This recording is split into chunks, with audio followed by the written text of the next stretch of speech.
heart and hope to die. Welcome to my dark side.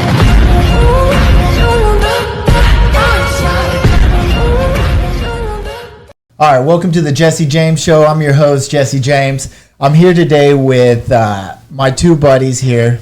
Josh, your boy. You know, I've been here before. Always have a great time with the two of us. And now we are bringing on a third member. And he'll introduce himself. Just me. It's just regular Matt. Ain't nothing special. Coming to vibe with some guys. Shit, y'all.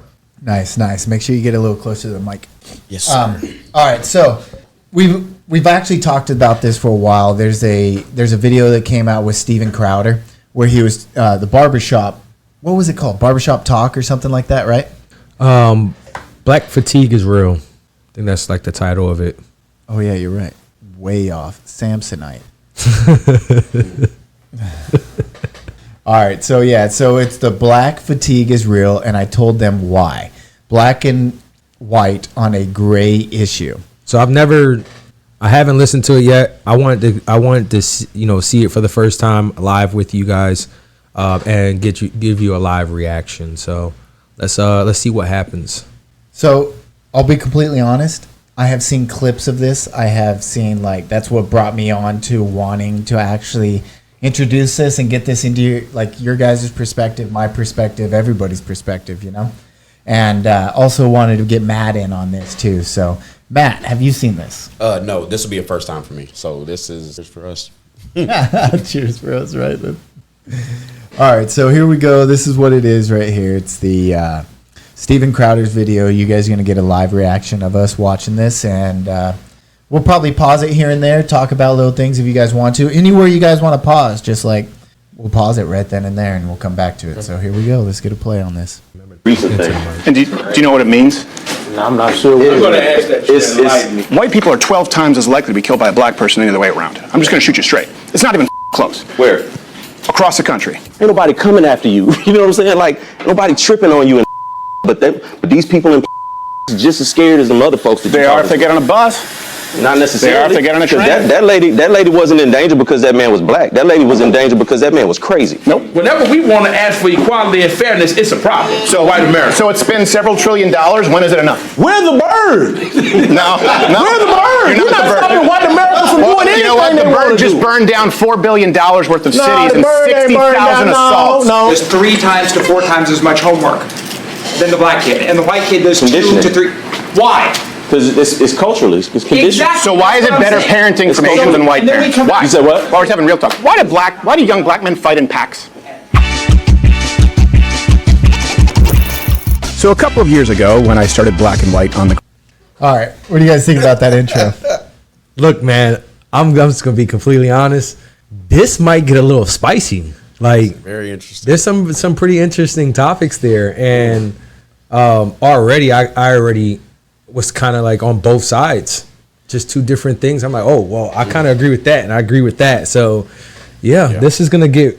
I like it. Let's see where it goes. My take on that intro was they just played psychological warfare with a bunch of clips with you guys and me, and coming off of here, and you're like, oh man, it's gonna get spicy. That intro did exactly what it needed to do. It got you emotionally riled. It did. So now you're intrigued, and they reeled it. They got the big fish. Yeah. Right? They got the big fish, guys. What do you? Yeah. Fuck. It sucked you in. Yeah, it did. It was good. That quick wormhole just. That triggered me to want to watch it. Made me want to watch it. In under 5 minutes, that was triggered. All right, here we go. Let's get back into this. Issues. I sensed some growing discontent, or more of a racial divide in America than I'd experienced in my lifetime, and it seemed to be egged on by legacy media. It's sad to see a lot of people going along with it. The American people have felt safe in their home. But people who had absolutely no chance of victory. Hate and racism towards black and brown people. And as that evolved, and for the first time I walked into Stevie J's Barbershop, I really was looking to sit down and talk with, but mainly listen to real black Americans living the real American black experience to see whether they shared the viewpoints of a lot of the public representatives, the now networkless Joy Reids of the world, or back then the Don Lemons, what they wanted me to believe. I realized that CNN and MSNBC were full of shit. And overall, it was a largely warm, productive conversation. I think served its purpose. You can go check out that video to see what it was like. Fast forward to now, and not only have things not really improved, and according to many Americans, they're markedly worse. And if listening is important, I noticed that a lot of white Americans felt pushed to a point that they weren't even fully comfortable expressing. But for the most part, when they did, their communication was pretty restrained. Then it was dialed up to near boiling point with the recent cold-blooded murder of Irina Zarutska. The unthinkable happens. You see Brown pull out what officials say was a pocket knife. He unfolds it, then stands up behind Zarutska. What we aren't showing you is the moment where Brown then stabs Zarutska several times and walks away. And that murder taking place at the hands of a black man who was arrested at least 14 times and released largely in the name of racial justice, spurred a reaction from white Americans that frankly is unsurprising. And truth be told, for young white Americans is understandable, and it would be doing America no favors to completely ignore the discontent of young white Americans who, if you listen to them, definitely will make the case that they have been vilified and asked to foot the bill for original sin or crimes that they've never committed. They owe each of us $300K. So I don't care how they get the money. That's not my problem. I just want my money. A debt is owed. You owe a debt. You have to pay it. And if you marginalize that entire segment, that voice of the country, that will lead to quote-unquote radicalization. And if this country wants to avoid that, or at the very least, as we've done in the past, understand that there needs to be a major course correction in the approach to communication. That needs to go both ways. And that's why this time, I didn't visit the barbershop merely to listen, but to communicate a very real set of grievances that could bubble into massive consequences. This one goes a little bit of a different direction compared to last time. This is Black and White on The Gray Issue.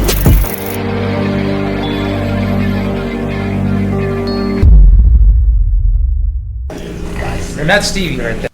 All right, that was his full-on intro. What do you guys think? Do you guys want to talk right here? Just get into it. Man, very interesting. Look, you'll probably run the tape back, and you can see it in my face. Like, I got chills, man.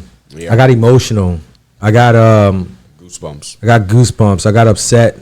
I felt a lot of different emotions watching that video, because ultimately we're all pinned against each other for things that we didn't do.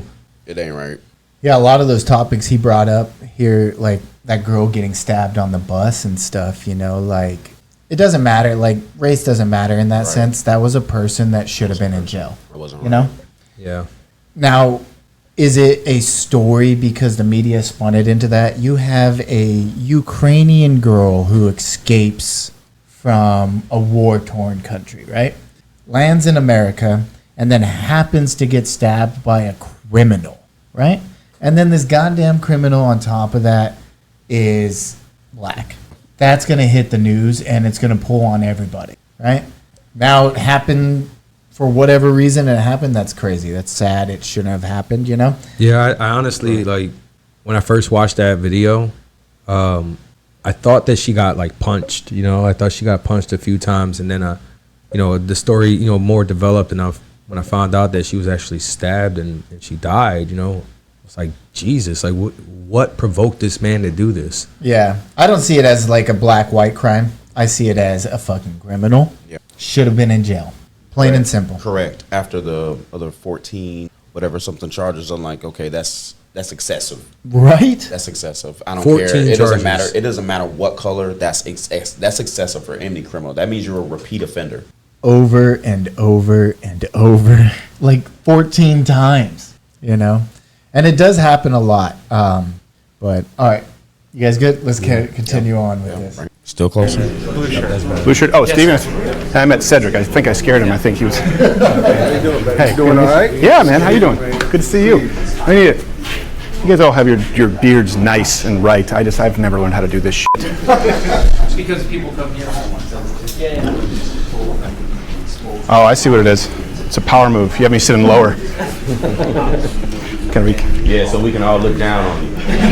No, thanks. Well, they said you guys got some people coming in here after the last one. Yeah, a couple people came They just through. felt like, I think this is the place where white and black people have conversations. So it was funny. The first person that came. Dude, looking at that, the way he was touching his face, the way he was asking that question and everything, you think he's really nervous? Yeah, he's freaking nervous. Yeah. Yeah. Fuck yeah. Yeah. Right? The But, way he you was know, just like, oh, he you didn't guys even got look me comfortable. lower. He's like saying these things to like point it out for himself to try to get himself to feel a little bit more comfortable. You know something I noticed though? The barbershop looks like they got some upgrades. Right? That's good. So that last show probably got them some, Publicity? Yeah, some publicity. But all right. It was the same way that I was telling you guys, I need to lower my chair. You guys need to raise your chair. Right? This is a psychological thing, I feel like.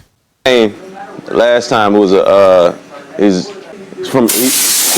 said this out of his own mouth. He was like, I'm Indian, but he had on a MAGA hat. Okay. And he walked in and was like, hey, I saw you guys on Crowder. Can I get a cut here? Yeah, I guess so, man. Come on. Did you have your hand on your piece? You're like, I don't know. If you can. Nah, because he didn't come like that. He didn't have the backpack and the ski mask on. Yeah, he didn't have that on. Was he nice? Was he good? He's cool. Yeah. What do you guys think like when you see someone with a MAGA hat? Because I know we were kind of talking about that last time. It depends on how they present themselves. To me. Yeah. For me. Well, okay. So like, what would present themselves in a way that would be like decent versus piece of shit? Yeah. Some people carry that air of superiority. Yeah. And if you present that to me, I'm very conscious of that. If you present that to me, I'm gonna respond appropriately.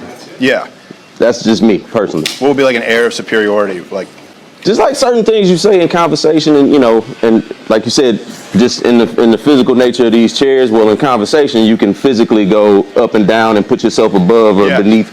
So when people do that kind of stuff. Yeah, it's funny that you mentioned that because I actually, when I do the change my minds and sit with people, I actually kind of slump my shoulders and deliberately kind of make myself smaller just to not. It's like, what is it? The crab that has the red under its claws is showing danger. So I don't wear red because apparently that signifies poison. But yeah, no, there's all these body language experts now. You watching TV, and I'm like, this seems like horse shit. Like he looks to the left, so you can tell he's lying. Yeah, some of it is horse. It's like, I saw him on camera. He killed his girlfriend with a butter dish. I don't give a shit what he says. He took too long to say that answer. He had to think about it. No, he's thinking about what he wants to say. Yeah.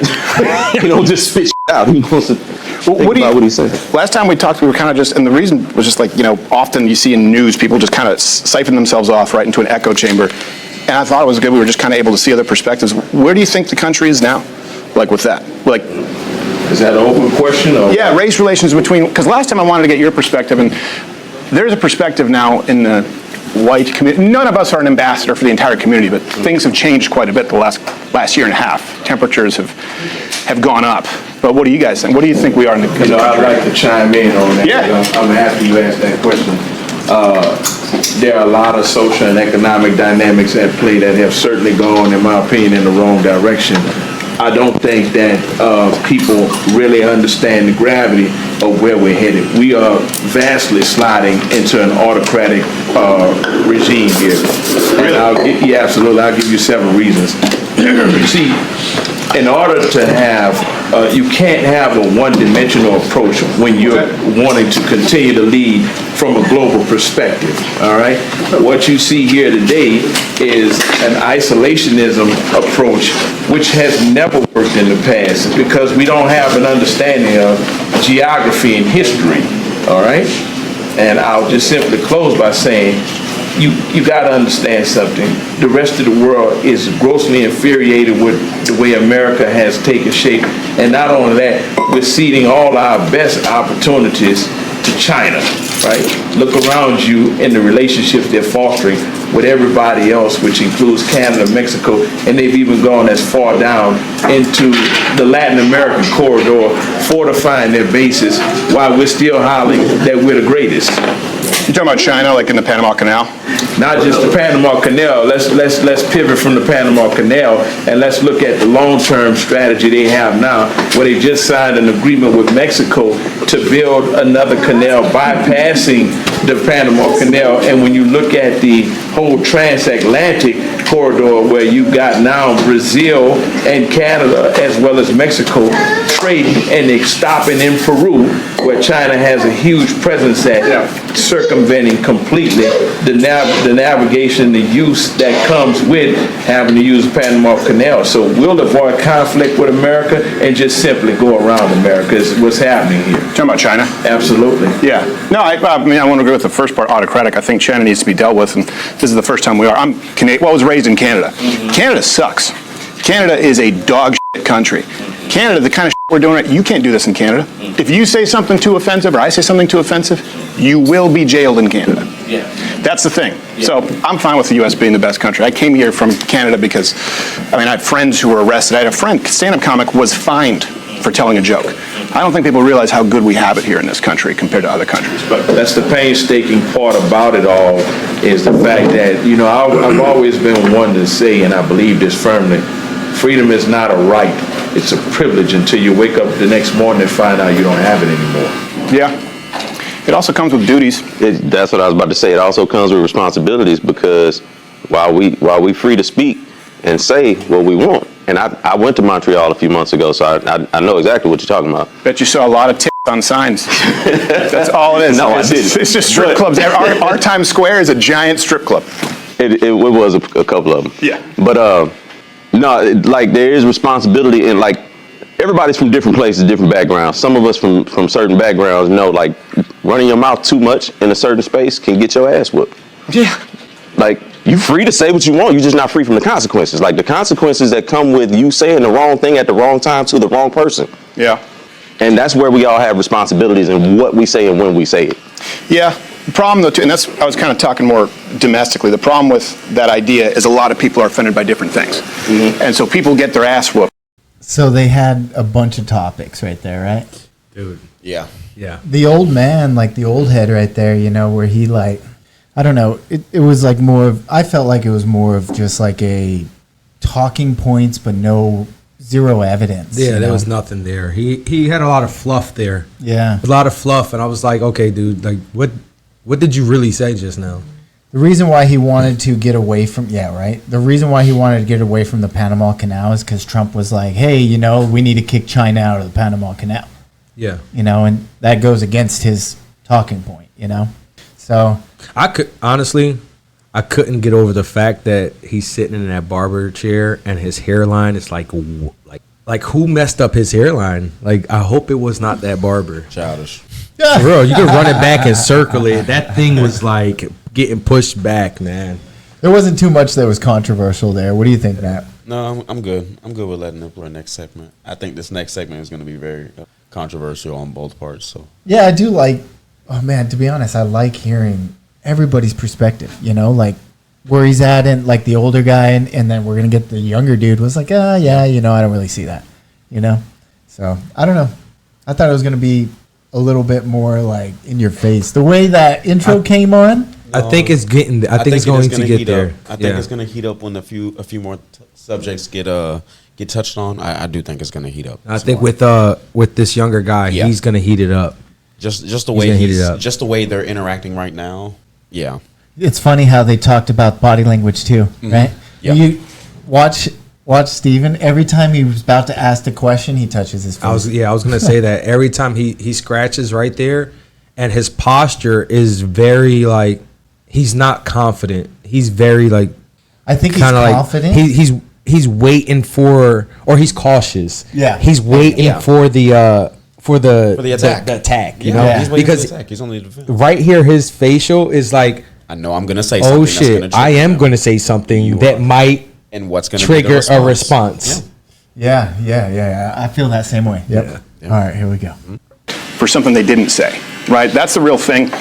I don't know if you guys were following the stabbing there on that train in Charlotte, Irina Zarutska.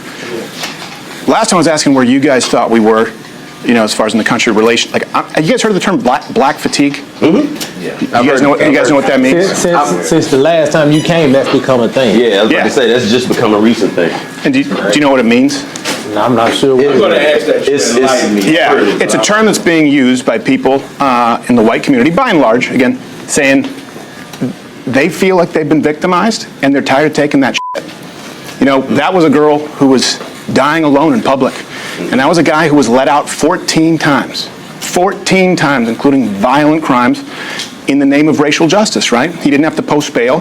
He didn't have to appear back in court. This is not the first time he's assaulted someone. How do we know that was in the interest of racial justice as opposed to just being because the judge said it. A fucked up attempt at justice, period. Yeah. Like, the legal system has its flaws. Yeah. And people have been making complaints about that for decades, right? But that's just, to me, that's a mental health thing more than it's a black and white thing. Well, I'll tell you why, because white people are saying it now. Right. Not just, white people are saying, hey, we're in the city. Makes it a bigger thing. Well, because, white people are 12 times as likely to be killed by a black person than the other way around. I'm just going to shoot you straight. It's not even close. Where? Across the country. Where? Not in the United States. I mean, we're not talking about Ghana. Yeah. What I'm saying is, in white communities or in quote unquote so-called white communities, across the country, the rate is a black man or person, because most murders men. There are very few female murders. 12 times more likely to kill a white person the other way around. And then you look at the average amount of times that someone in this country is arrested before they're brought in for killing, charged with murder. Do you know how many times they're arrested on average before they murder? 11 times. Once again, the justice system's got its flaws, and people have been complaining about that for years. We spend more time trying to fix that than trying to complain about the white versus black of it all. Well, I think, just like I was trying to listen to all communities last time, I think this is something that's unavoidable. If this community, if enough white people get pissed off, they're going, look, we're living in New York now, we're getting killed in record numbers, or Detroit, 12 times the rate. And our system, 3 strikes in California, right? That was a 3-strike policy. The reason that was changed, they said it was racist. Crime went down in black communities 30%. But now people are looking at their cities going, this is a fucking hellscape. And the murder is skyrocketed because people said in the name of racial justice, like 3 felonies, you're out. Because crime is crime, right? But crime is usually going to be higher concentrated in areas where there's high poverty. So typically the areas that's high poverty in this country are areas with people with this color skin. So that's why you're going to have that. That's why I said those numbers could be skewed and made to manipulate to look like, oh yeah, that's why I said in not at 12 times the rate. In suburban neighborhoods, white people are not in danger, and that's what this kind of fear mongering tells them is that you're in danger because you're 12 times more likely to get killed by a black person. You live in ain't nobody coming after you. You know what I'm saying? Like, nobody tripping on you. But these people are just as scared as the other folks. They are if they get on a bus. Not necessarily. They are if they get on a train. That lady wasn't in danger because that man was black. That lady was in danger because that man was crazy. Nope. That man was mentally insane. But why was he back on family members? He had his own family members call the hospital to try to get him committed. He told his sister he killed that woman because he thought she was trying to read his mind. Yep. Why was he let out, though? And I'm not saying it's because he's black. Yeah, I'm saying people look at it, though. The judge said part of black fatigue. He's insane, right? We agree. That's not a black and white issue. He was deemed not fit to stand trial, right? Right.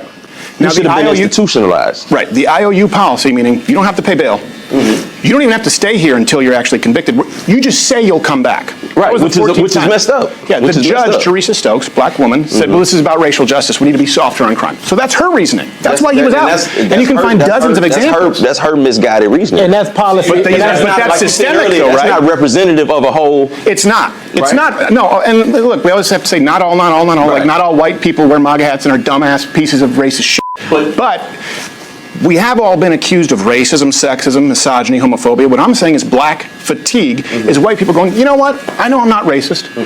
And I know that we're dealing with record crime, and I know that I'm more at risk. And they have negative interactions, and they're constantly told that they're not allowed to voice their fucking opinion because they're white. And if those people get pissed off, like, that's where we actually could end up with some kind of, I'm telling you, I see this brewing.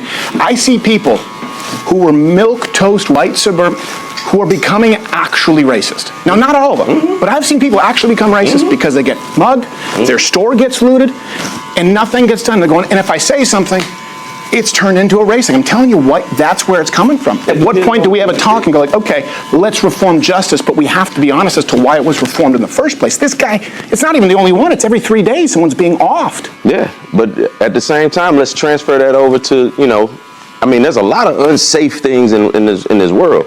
Like getting mugged by a black person is not the paramount unsafe thing. There's school shootings, there's road rage, there's all of that shit. Yep. And the primary people that commit a lot of those are people who don't have this skin. No. So if switch it over, if black people say, well, we getting fed up and we tired of all these school shootings and all of these road rage and all that, who do we say something to? Who hears our voice? And when does the white fatigue kick in? When does the white fatigue kick in? Well, we've been hearing about Who white, hears us? that's the point, right? We've been hearing about it all our lives, about white fatigue, about systemic discrimination. But nothing's ever been done. That's the problem. It It's has still been done. here. That's why we've done systemic justice reform that has led to more crime, right? That's the reason for no 3-strike policy. That's the reason for cashless bail. That's the reason for catch and release. The reason for it, in the wake of Black Lives Matter, George Floyd riots, Summer of Love, was we're going to reform crime, we're going to reform the justice system, and it's gotten worse everywhere it's been. And then when white people leave those neighborhoods, well, now it's white flight. If they come in, it's gentrification. And I'm telling you, there are a lot of people who are pissed off, and they're not going to sit down and have this conversation and be real about it. And they're going, well, what happens when someone has to keep their mouth shut about everything? Nobody tell you have to keep That's your how they mouth feel. shut. That's how they feel. I don't believe white people. I think that's a good stopping point right there. Very good. I wasn't gonna touch on it at first, but I think while it's fresh right here, I agree with him, man. With who? Steve Crowder? Yeah, Steve Crowder.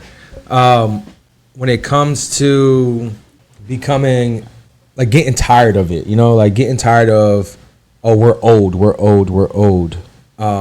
This. Can you run that back like 30 seconds or something? Yeah. I cut the sound to that.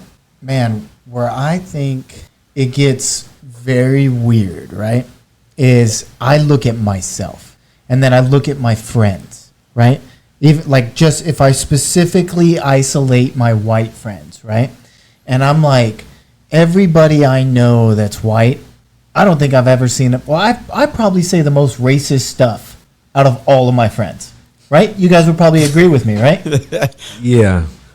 Yeah, but I don't take it that way. No, I mean, probably, right? I would hope. But I would say it against like even my like Mexicans, my wife, right? I'll say racist. I'll say it against white people. I say it about Indians, squat or dot a bunch of different times. I don't think that's you saying racist stuff. I think that's but I mean, to somebody it could be considered racist. You're saying to somebody, anybody, something to anybody could be offensive.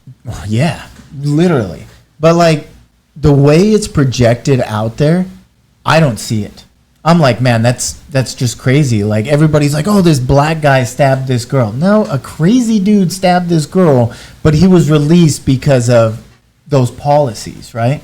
That they were like, they got rid of the 3-strike law. They got rid of, well, that wasn't over there.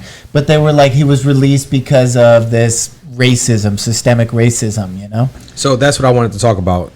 That's what I wanted to, that rule, that everything that they did there, it did have a negative effect on crime, and it did push white people to go away from where they were originally living at, because now you have African Americans or even Spanish or minorities thinking that, oh, they are bending or being lenient on the law now, so we can do a little bit more. And it's the criminal minds that are thinking that, not the mass majority, Yeah. You ever go house shopping and you're like, oh man, that's a white neighborhood. Yes. Right? All the time. Right? All the time. Just driving by, you're like. But another thing that he talks about, right? Becoming a victim of a black crime causes racism. He talked about somebody being attacked, by a black person, and now they're in turn, because it happened over and over and over again. Now they're in turn, becoming, in a form of racism. You hear about it a lot too. I like to touch on that topic because it's a form of prejudice. I myself, being married to a black woman, having black friends, I catch myself being prejudiced against black men because growing up in Philadelphia, I was constantly attacked and jumped by black men. So now I have an automatic black man coming in front of me. Defensive. I am defensive from the rip. Dude, okay, thinking about that, right? Remember how he said there was, what did he say? There was like you're 12 times as likely to be attacked by a black dude? Yes. A white guy was, right? Yes. What is that same stance or statistic on like black on black crime compared to white on black crime? Like if it's 12% for a white dude or 1 in 12 white dudes are attacked, whatever he said, right? What's the opposite? And then what is it for black on black? I would think it's higher, man, because for me, now that I'm mature, I'm able to control it more. But every time I see another black man and we're walking past each other, my initial thought is like, watch him. But then I'll because I'm older now, I'm just telling you the truth. Because I'm older now, I'll be like, hey, what's up, brother? How you doing? He respond. You know? Yeah. But in the past, it would just be, we look at each other and just be like, damn, what the fuck? Like, what are you really fucking looking at, dude? Now it's like I'm every glad, single time. And usually sometimes glad to see I would you, just brother. instinctively just deck them out.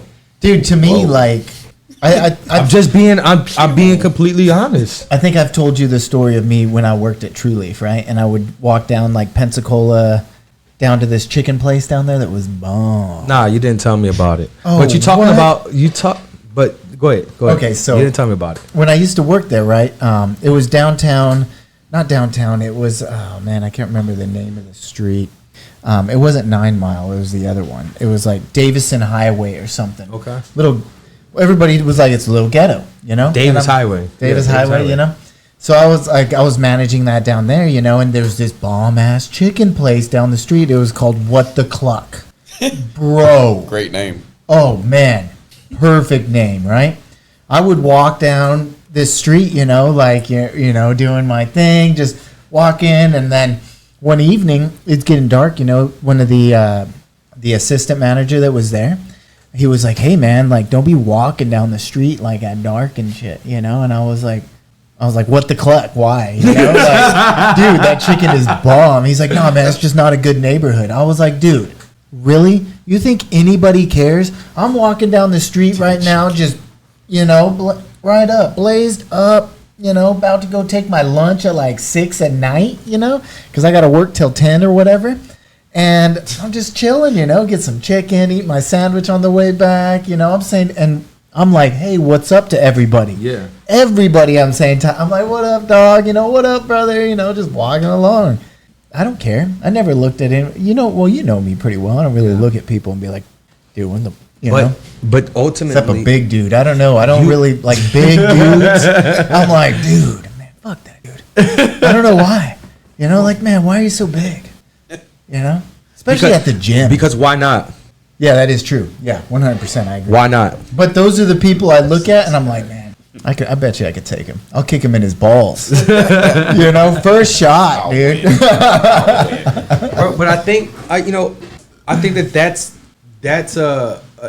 that's you being you. You know, now that I've learned you, that is you being you. But most people are just like, hey, what's up? Because they want that person to know that they are not a threat. Right. They are not a threat. Right. You always want to come in a room. You don't want people to be like feeling armed and dangerous. Because if somebody's disarmed. walking past me and they're like, hey, what's up, man? What's up, bro? I'm still gonna be cautious, but now I'm like, okay, it's not that type of party. At least you greeted me. Yeah, maybe Because that's when why you're walking and you have that, oh shit, we're on the same side of the street. We're walking. There's nowhere else to look. I'm walking straight. He's walking straight. We lock eyes. Is this a threat? Is he gonna get offended? Really, man, all that goes to your head? Yeah. Yes, dude, that's crazy. Because that's how I grew up in Philadelphia, man. Yeah, it's just like I just feel like when another black person's walking by me, it's just like, you know, what type of time are you on? Like What if you see me walking down the street? Oh, you're good. You wouldn't really care about that's messed up, man. Like even a bigger size individual, just not really worried. I mean, more like a black person, even if you're another bigger size individual, like as long as we predominantly give a greeting, Not really worried at all. What if I'm just looking at you, like just Like, staring, like now- dogging you down? Yeah, if you're just So that's some me like someone that looks like you, or someone that looks kind of like I don't know, more. What if like more Mexican, like Frank walking up, you know? Yeah, Frank looks scary. Damn, that's messed up. I don't look scary, dude. Man, what? Here we go. No, you do have a scary look to you. Yeah, okay. Yeah. Trying to boost my so scary. No, but what's your take on what I just said about how I feel prejudice against some black men? What's your take on that now? Hearing that for the first time today, and we've been friends since like, I don't know, 7-8 years now. That's interesting hearing that. I did not think to say that at all, but I mean, everybody's definitely entitled like to their opinion. I know definitely some people, feel prejudice to other black people on black people. Like it's not new. That's not something that like just popped into the world. So, I agree. I just thought it was crazy that, like, in my mind, that you guys instantly both said that same thing almost. That a black dude's walking up and you're like, I gotta watch out. I don't know. It's just. But then you're not scared of me. Like, that's messed up. I don't know if that's more of like a thing, like how we grew up, or like our neighborhood, or just I'm really surprised to hear it from him. Just because like knowing that he was homeschooled. Yeah. But that doesn't change the outdoor surroundings. I don't know what stuff that he's gotten into outside. It just was a little bit surprising to hear it from you. For me. Honestly, just growing up, it was like, I was always told like, it's not like I'm not gonna look out for a black person. I'm gonna look out for any person, regardless. I was taught not to see color. But I also was told, black people, we're usually acting like crabs in a barrel, trying to get out of a pot, and we're usually not looking out for each other. So you do need to look out for yourself, but just keep in mind who looks out for you regardless of color. But I also was taught on the same hand, usually when white people are really, really good to you or really, really friends, they have an ulterior motive some of the time, but that is not the case for every white person. Some are very, very genuine. Some are sweet, and some of them honestly love black people. And I've met some. I see it as everybody has an alternative motive. Yes. Yeah. Everybody. And it's not color related. Yeah. It's everybody. Like us being friends. Like, I have an ulterior motive of us being friends. Like, I want a good lifestyle change for us. I mean, you know how I am, right? I want us all being like that healthy, good mindset, pushing us all to like invest in different things and better ourselves and everything like that. That is my ulterior motive. It may seem like maybe evil or capitalistic or things like that to some people, but like, I hope like it will better us. I think that it's important for men to do this because we need to start uplifting each other as a community, and doing it here as men is how we're going to be better in the future, because our kids are gonna see that, and they're gonna see the brotherhood, and they're gonna want that same thing. Yeah.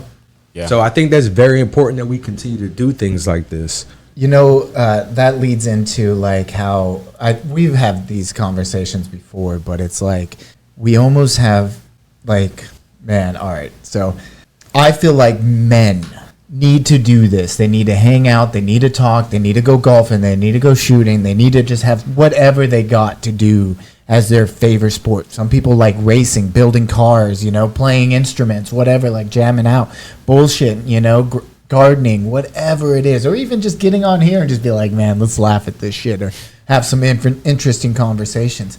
But a lot of people lose like that community sense, right? Yeah. This is our community. This is our environment. This is like what your son sees hanging out with us, like my son, the girls, what the girls see, because now they're looking at us, right? As a father figure or somebody that they want those qualities in as a husband or a mate later on, whatever that ends up being. So like, you have to have good community ties. And I think what happens in a lot of the inner cities and suburbs, or not suburbs, but the inner cities, well, yeah, and even pushing out into the suburbs now, right? as more people move out and the cities expand, it's pushing out in the suburbs, is they're losing that family connection. Like, I feel like you guys are family to me. We pretty much talk on a weekly, daily, you know, down to the hour, you know, pretty much, right? Here lately, me and you have been like, so you guys are my family, right? Like, the kids call Frank Uncle Frank, you know, like, I don't have that family, you know. I feel like you guys almost are in the same boat. Like, you guys do have that family, but it's not here. You know, we all traveled to this place because of jobs, because of life, because of whatever, and this is our family. And I do love you guys. I mean, we had that conversation this morning, you know. Yeah. No homo, I do love you guys, you know. And that's what I want to create. I want to create this just beautiful. That's why, I don't see color in a sense of skin, you know. Like, I mean, I do when we were talking about like maybe your kidneys and stuff, and I was like, dude, I didn't think of that. Like, how hard is it to detect diseases or weird symptoms where it's easier because I look more yellow or pale, but like, how do you find it in you, you know? Yeah. So, there's one last thing that they talked about. I wanted to get your point, you know, both y'all points. So the judge, right? So the judge is the one that ultimately kept letting this guy be released, right? And her thing was, like he was saying, like, oh, you know, we got to be more lenient on our people because of what we've been through, right? The same thing happens on the other side, correct? With white judges, it does both. You know, it's both ways. And this was egregious. This should not have happened this much. You know what I mean? Like, at the end of the day, you come before me 14 times. Like, you come before me 2 times. I'm going to be like, yo, like, come on. Yeah. I gave you a break. I wasn't sure if that was the surrounding facts around it. Was it the same judge 14 times? Is it the same I don't think it was probably times? the same judge. Even if it's not. Even if we could run the tape back and see what he said. Even if you're committing 14 different crimes, but you're still sentenced multiple times. You know what? The perfect thing that you can actually equate this to, and because I think it's a laughable offense, is Joe Biden's son. White. How many offensive... right? Like, literally that. Or you can name... There was people in Georgia, that guy that... oh man, like McCraw or something, I forgot his name, that his kids ended up being pretty bad kids. Like, they ended up like getting a DUI and killing somebody but got off, and then he ends up killing his son, shotguns his son or something, and all of this crazy stuff. But it was like, it was crazy that this white dude who was in, like, I don't know if he was a lawyer, but he was well known. He had a decent amount of money and a decent amount of land in Georgia. And so he pretty much kept getting off and off and off on it. And it just happened recently, you know? Dude, did you guys follow the Young Thug trial? Nah, I didn't. Some of it. Dude. The RICO. Yeah, the RICO trial. That was literally so much corrupt injustice that was going on, and it just kept unfolding and unfolding. And that is systemic racism right there. Definitely. They wanted to go after him because he had money. Yes, sir. And he had a voice. Big bang. And you know what else he did? He was supporting Trump. Pow. Like, bro, really? But man, the way that it, like, if you're my sister is a criminal, right? Criminal. She has broken the law, spent time in prison, multiple years, right? Yeah. And she is still scot-free out, you know. She doesn't take care of her kids. She don't do nothing. She lives off the system. It's horrible. Horrible person. She stole hundreds of thousands of dollars from my own family. Yeah. Horrible. I haven't spoke to this girl in, I don't know, 15 years. Right? Jeez. Horrible person. I'll say that out here. She could watch this and she'll know it. I'll tell it to her face multiple times. Over and over. Don't care. Right? But people like that need to be put away. And just stay away. 100%. They are a drain on the system. The same thing with the sex offenders in Florida. I am so glad we have the death penalty for them, you know?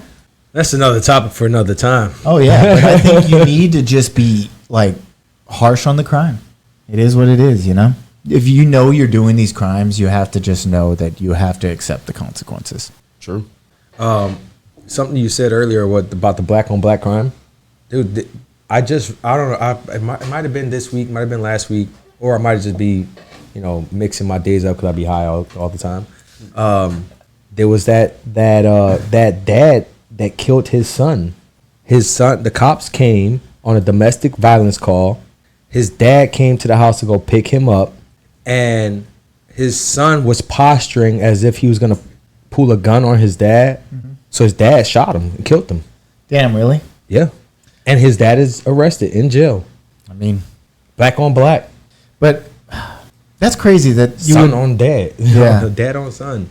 I would, to me, man. But I say that to say because it comes back around to how we are raised to defend ourselves at all times.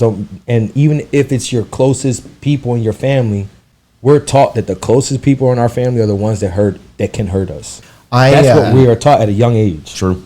Drop that link in the chat GPT, and then I'll pull it over on my phone, or I'll pull it over on here if you guys want to see that, or we could just continue down this. But dude, that's crazy, man. That I've been quick to draw, right, when it comes in a gunfight kind of thing like that. The first thing is just take out. But when your son, there was no way I would let him shoot me. I would just be like, all right, man, Yeah, I couldn't do it. If it came down to, me or my son, nah, I would, all right, man, go ahead. Live a long life. Love you, I would just give him it. I don't think he would do it, but if it came down to hey, his life or mine, give me the gun. I'd off myself for him. Yeah, of course. Instantly. Got you, dog. Yeah. Live your life. Love you. See ya. All right? See you on the other side. Ah, man, I would never do that, though. Father shoots and kills son during domestic violence. I know we're talking about this, but it just brought me to it because it's a black on black crime, It's more than that, but it makes me wonder what that stat is actually, but it's going to be higher just because I don't want to be wrong, but in the sense of black on black crime is a lot higher in the inner city, and especially those areas where there's a lot of minority, right? Mm-hmm. And it could be even brown on black crime or black on brown or minority. It doesn't really matter. There's a bunch of Asians gangs too in some areas. There's white gangs too, it is what it is. But when it comes to that black on black crime, it's going to be higher. Look at Chicago. Correct. Dude, have you guys seen the change that happened in Chicago in the recent weeks? Bro, Chicago is no different than going and going to Iraq or Afghanistan and fighting the Taliban or why are you you're killing your own people. I watched it. They're terrorists. Oh yeah. They're freaking terrorists. I watched a clip on and it's drugs, man. Yep. But I watched a clip on Chirac. That same thing. I was like, man, what was the name? Chirac. I've heard it say that, Chirac. All right, here, let's get on this again. All of these road rage and all that, who do we say something to? Who hears our voice? And when does the white fatigue kick in? Well, we've been hearing about white, that's the point, right? We've been hearing about it all our lives, about white fatigue, about systemic discrimination. But nothing's ever been done. That's the problem. It has still been done. Here. That's why we've done systemic justice reform that has led to more crime, right? That's the reason for no three-strike policy. That's the reason for cashless bail. That's the reason for catch and release. The reason for it, in the wake of Black Lives Matter, George Floyd riots, Summer of Love, was we're going to reform crime, we're going to reform the justice system, and it's gotten worse everywhere it's been. And then when white people leave those neighborhoods, well, now it's white flight. If they come in, it's gentrification. And I'm telling you, there are a lot of people who are pissed off, and they're not going to sit down and have this conversation and be real about it. And they're going, well, what happens when someone has to keep their mouth shut about everything? Nobody tell you have to keep That's how they feel. That's how they feel. I don't believe white people have to keep their mouth shut. I think white people don't speak up about a lot of the things that they do and they perpetuate that affects us negatively. That's the stuff that nobody wants to. That the issues aren't made about those things. I really respect the platform. What he said right there, what are those things? Exactly. 90% of the time, white people looking out for white people or black people. Keep their mouth shut about everything. Let me see. Nobody tell you have to keep That's your how they mouth feel. shut. That's how they feel. I don't believe white people have to keep their mouth shut. I think white people don't speak up about a lot of the things that they do and they perpetuate that affects us negatively. That's the stuff that nobody wants to. That the issues aren't made about those things.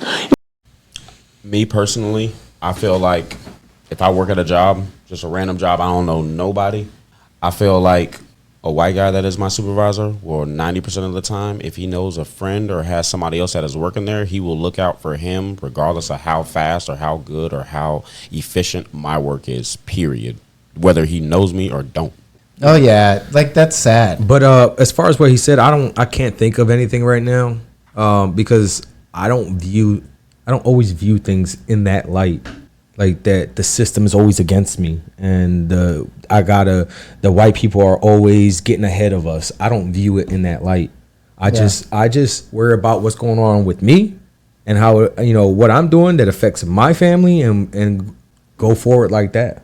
Predominantly is how I said. I mean, that's just in those scenarios. I mean, as far as like the whole system, do I feel like the whole system is rigged just for the white people? Like, no, I feel like there's plenty of black people that rig and use the system just as much as white people. So it's not to say, I can't say it's just one-sided because both sides use it just as equally.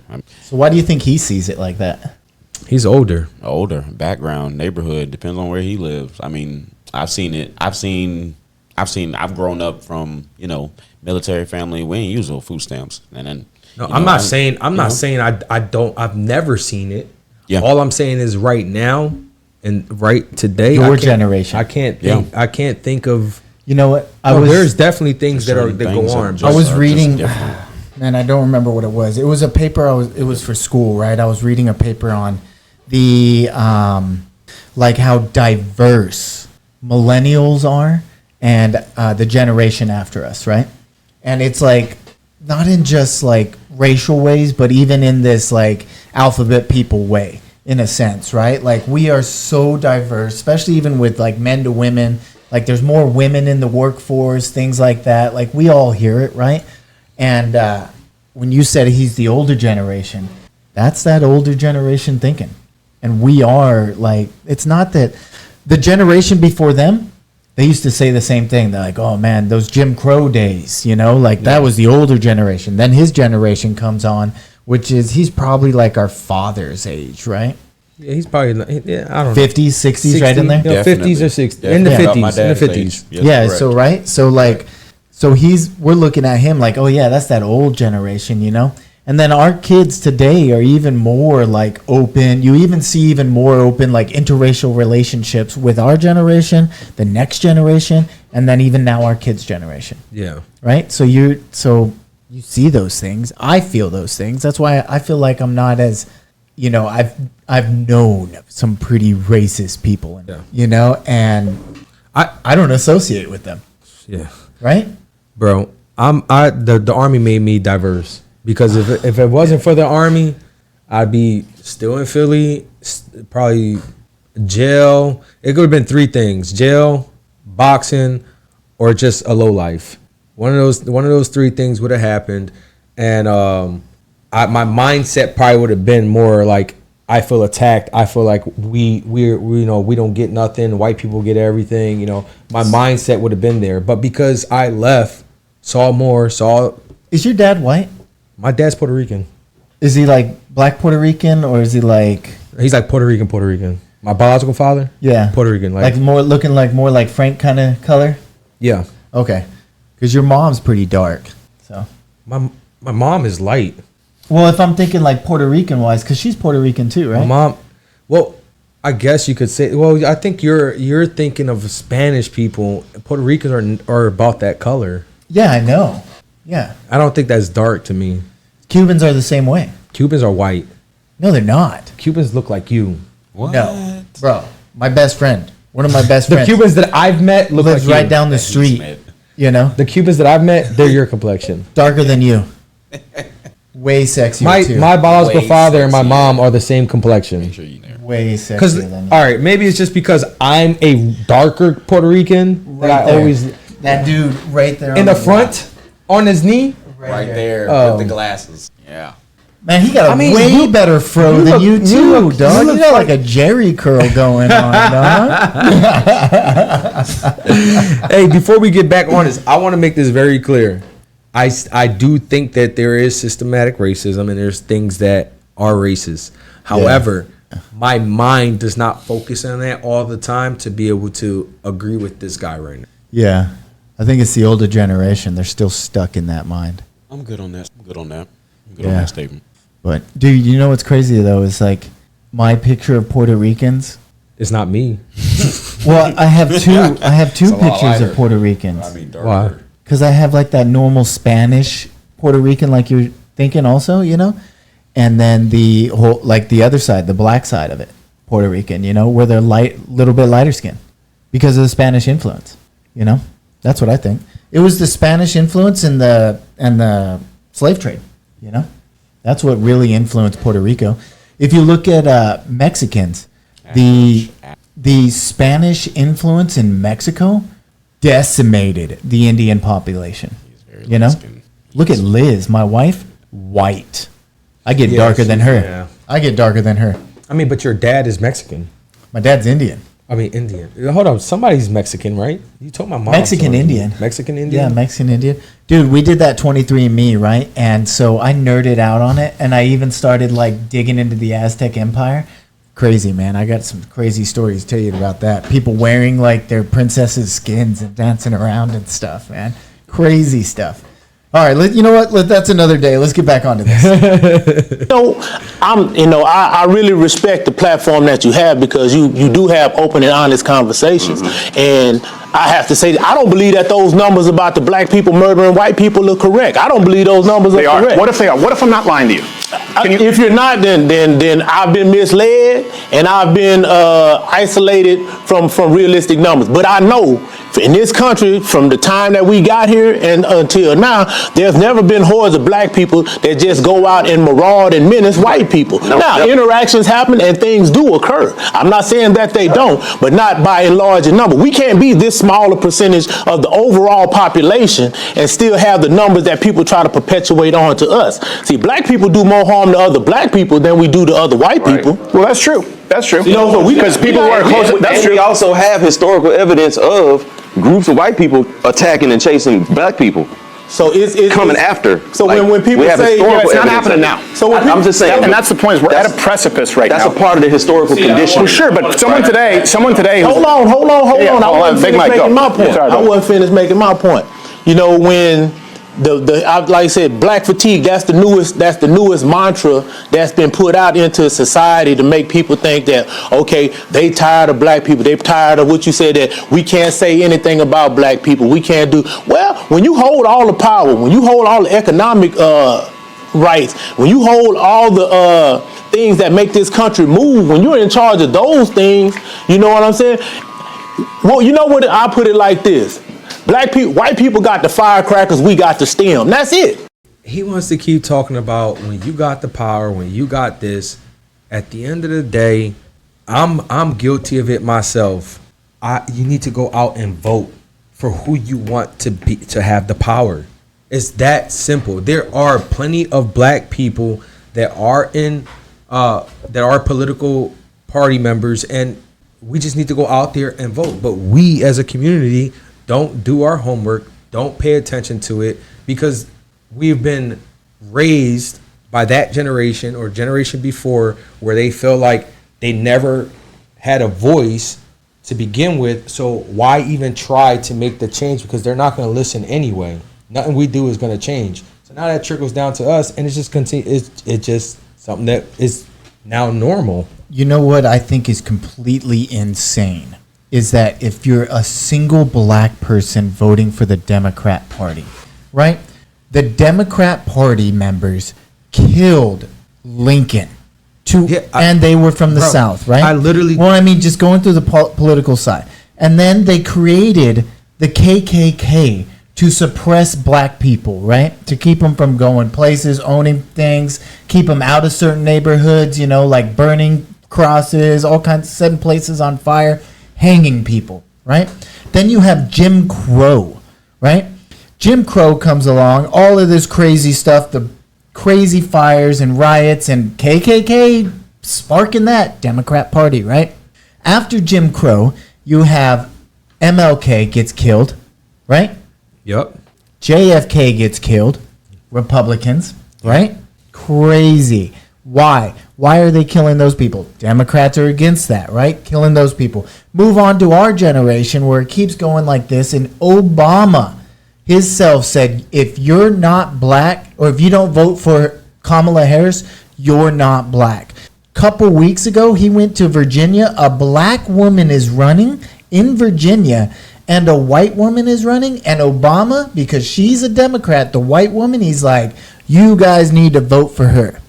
So with your saying going out and voting for your black community, if that is the case. No. No. I'm not saying that they should. You're saying that they should, right? No, I'm not saying that they should go vote for another black person.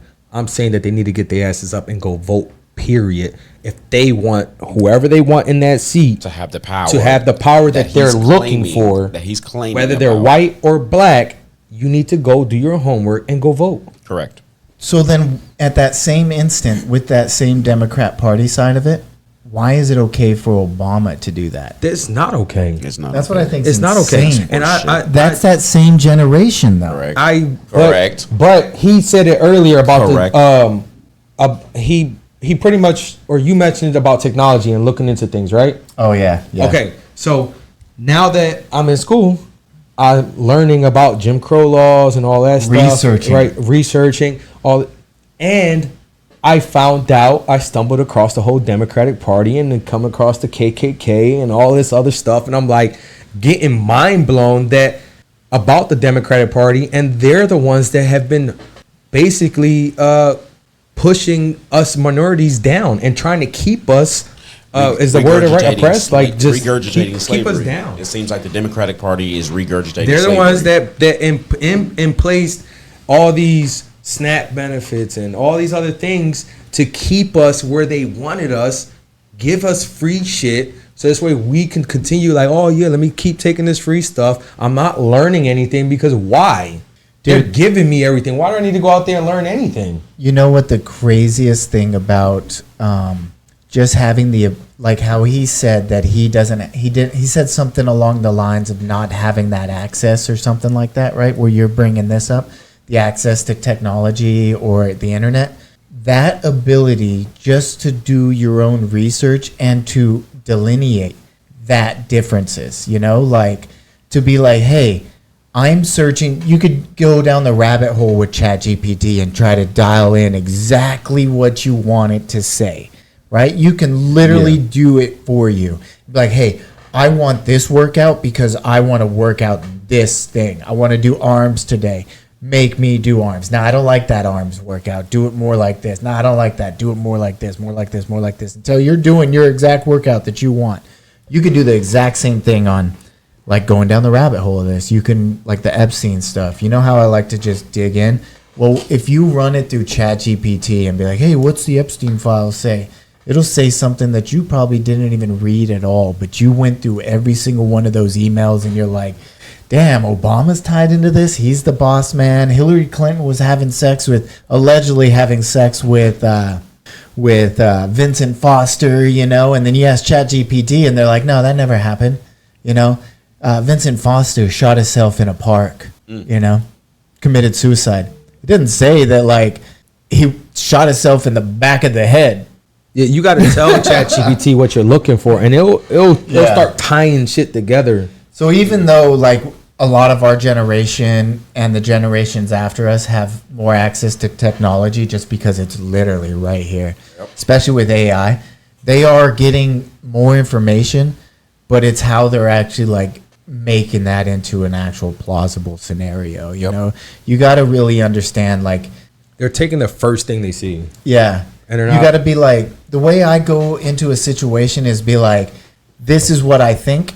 Can you get to that? And if you're like going through all of these hoops, then, that's not plausible, But if it's like the quickest, easiest path, like, oh yeah, hey, like the Clinton and Epstein stuff, right? Like, Clinton did some dirty stuff, right? I mean, Epstein had photos of like a mural in Lewinsky's dress of Bill Clinton, like pointing at him, and every time you walked into Epstein's New York house or condo, it was that picture of Bill, like, and all that said was, I got you, to Bill Clinton.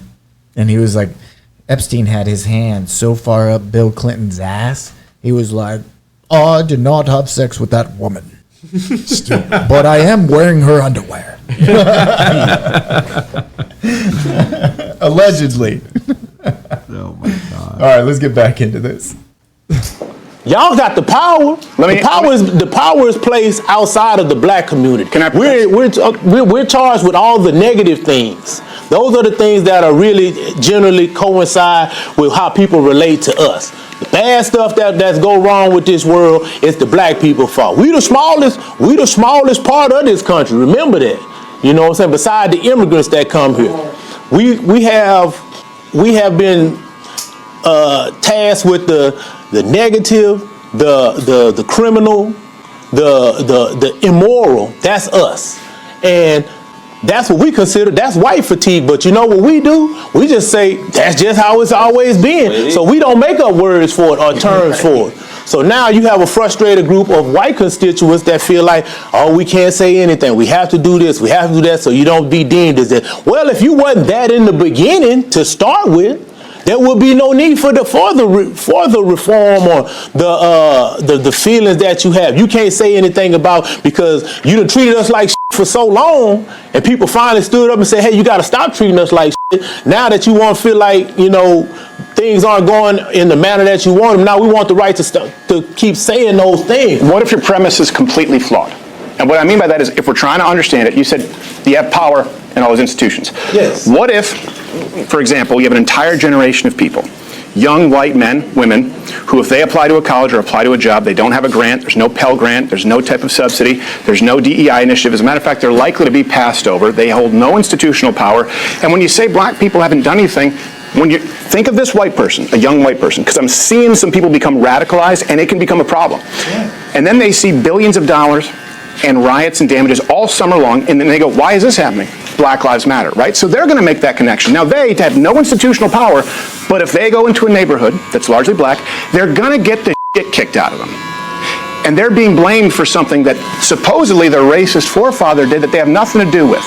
You think we're ever going to have unity? This is the problem. Unity, if let's say your dad's a or your grandfather's a and you walk up and you slap his teenager, you now have made that person hate you for life. And that's what I'm seeing with not even my generation. Younger people are going, I had nothing to do with this shit. They came up during the riots.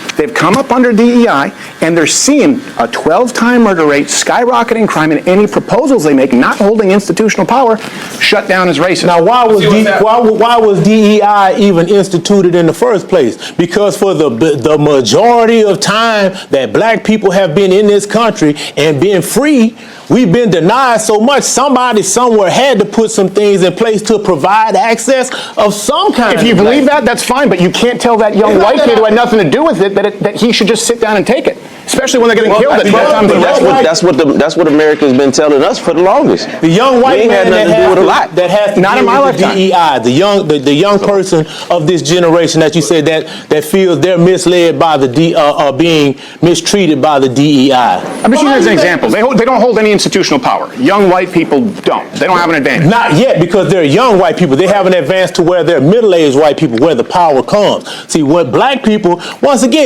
when you got colleges that denied access to black people, you can't come here. Something had to be put in place. Well, look, y'all got to let some black people come here. Y'all can't just exclude that started happening long before DEI. But see,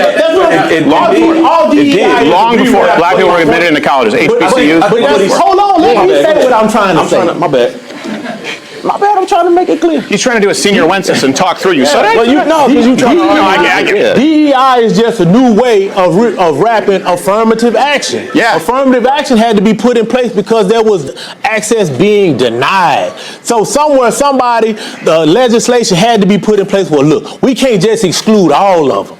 So somewhere along the line, they have to be allowed some access. Okay, that was put in place. Now, fast forward till now, those same things that are put in place for those people back in those generations that are still in place, they're not excluding people from getting to places they're just still trying to keep those doors open so that those black people that were coming through that door can still get in. Because if you remove those, over time, we will be denied the access. If a black person has lower SATs, right, and lower GPA, Should he get in over an Asian or a white person? Let me ask. If all things are supposed to be laid out equal, no, you shouldn't get. If you don't have it, that's what's have what it takes to get in. No, but it is happening, and I'm telling you, young white dudes are pissed. I'm telling you, the majority of what's happening. It is happening. Small part. It is happening. Relates to DEI. First of all, DEI has been more beneficial. I'm a former commercial contractor. All right? Dude, you know what they should do? They should just take race off of everything. Yeah. Just gone. Because they're talking. They're talking circles. Yes. This thing is like, now the intro was so amazing. Right? But right now, they are all just talking circles, and I'm just picking everything they say apart. Like, even him. On a college application, should it say that I'm white or I'm Indian or that you're black or you're Puerto Rican or that you're just American, right?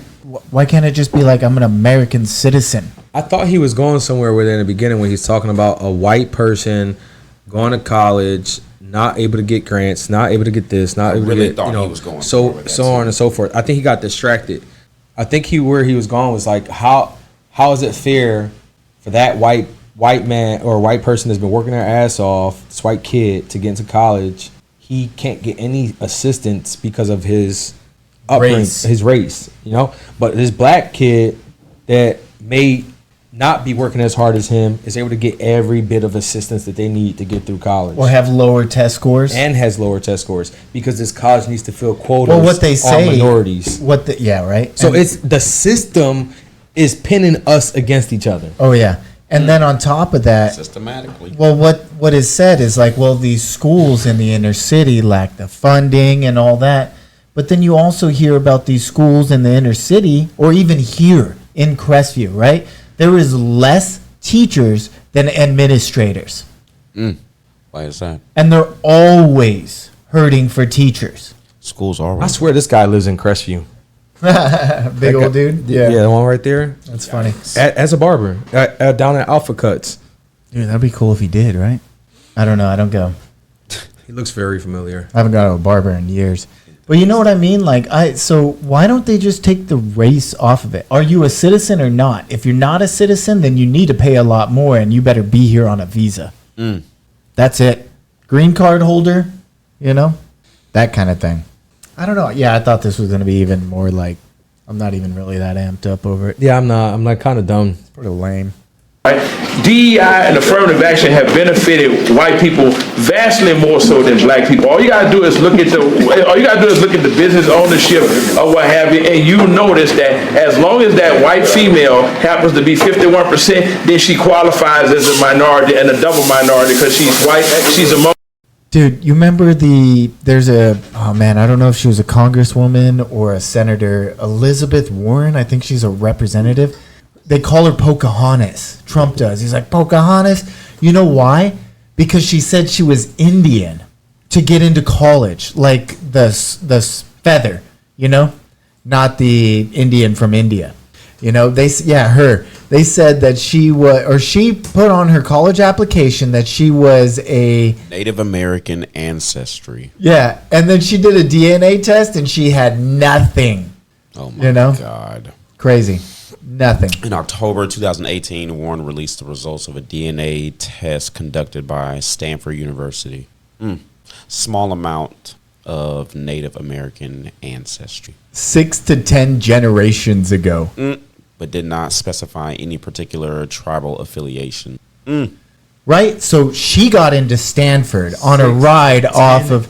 Generations ago. Yeah, she got what is into Stanford or whatever, and she got a college scholarship, free ride to go to college, and she's white.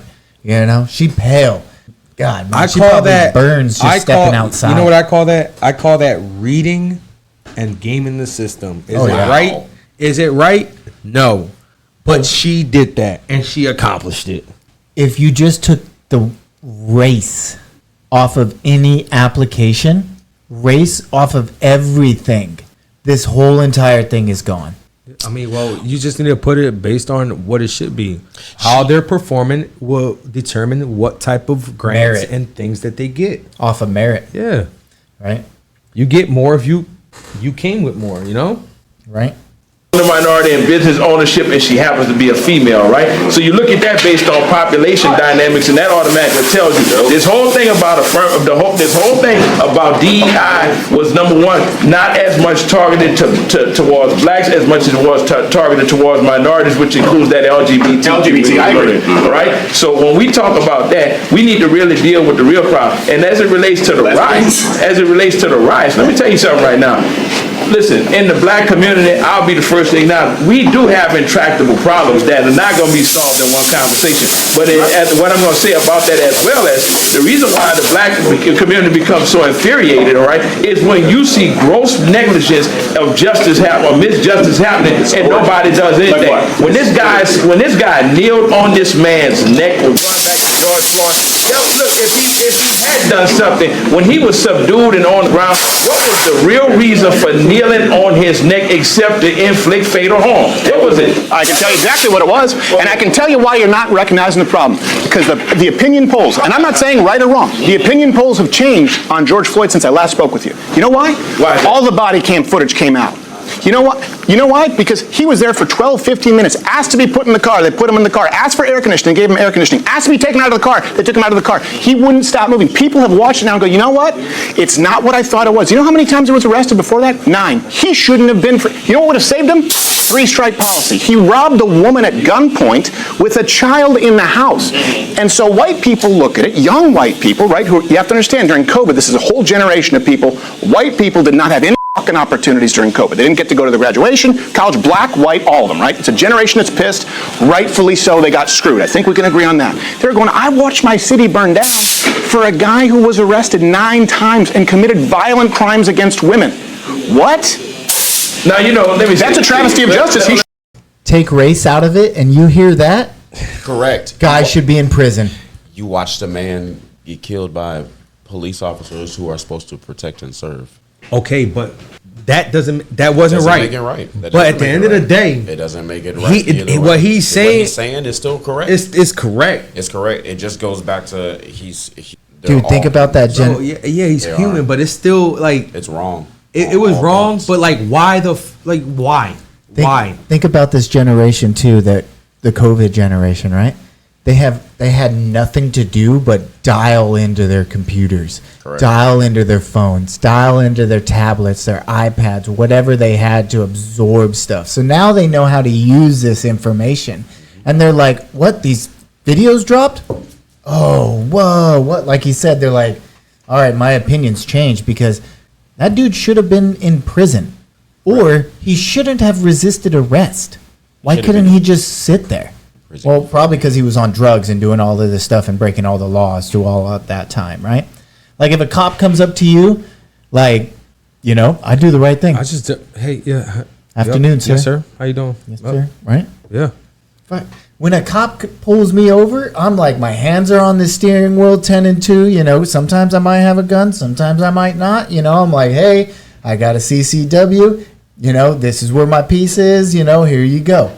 Right? I might carry, might not. Never know. So, like, I don't want to get shot, dude. Yeah. No. Yeah. You know, I've seen a bunch of friends get shot. That shit looks like it sucks. Don't want to do it. I like to just, as soon as a cop comes, I don't even go to get any identification, nothing. I just sit there with my hands on the wheel and wait for them to come. When they come and they've identified me and see me and we've made I pull my window down because I don't want them to say. I go all the way down. Because I've seen too many videos where cops get offended because the window's half down or whatnot, and they're like, "What are you trying to hide?" I'm not trying to hide shit. Window's all the way down. Hey, how you doing, officer? Do you know why I pulled you over? I think I have a clue. Right? Yeah, you were speeding. Oh, yeah, my bad. I'm sorry. Can I get your license and registration? Yes, you get my registration. My license is on my insurance is on my phone. Yeah. There you go. Hey, my registration's in my glove box. I got my, you know, if I have a gun, I tell them, you know, I'm like, I'll be right back. Shoot. Okay, officer. I sit there. I wait. They come back. Like, it's going to let you go. We're a warning. Please just slow down. All right. Thank you, officer. Bye. Yeah. Most of the time, like, when I do have a gun, it's really close to me, you know? So, like, the cops are like, hey, you know, like, all right, just keep your hands up kind of thing. And if you do got to reach by it, just let me know. I'm like, yeah, man, I got you. You know? Yeah. I don't want to get shot. Yeah. All right. Let me say the How many felonies does President Trump have on his record? Yet he was still allowed to occupy the most. No criminal felonies. He has no criminal felonies, but he's got moral felonies, which would. Yo, Big Mike looked like he was like, "What? I'm just gonna shut up right now." You're right. Let me see. Oh man, where was it? Damn it! Did I? You went way back too far. You went way too far. Did I? It's like right. Let's go back. Oh shit! I messed it up, dude. When he's like 0 felonies, well, which is true, you know, like I write it on there somewhere. And then he's like moral felonies. Had people in military gear, what have you, helicopters and all this kind of stuff like this here. Not just knocking doors down, but dragging people out. Because it's. I think that's too far forward. I think it's like right here. Become so infuriated, all right, is when you see gross negligence of justice happen or misjustice happening and nobody does anything. When this guy kneeled on this man's neck, we're going back to George Floyd. Yo, look, if he had done something when he was subdued and on the ground, what was the real reason for kneeling? 3-strike policy. He robbed a woman at gunpoint with a child in the house. That's a travesty of justice. He shouldn't be out in public. How many felonies does President Trump have on his record? Yet he was still allowed to occupy the most. No criminal felonies.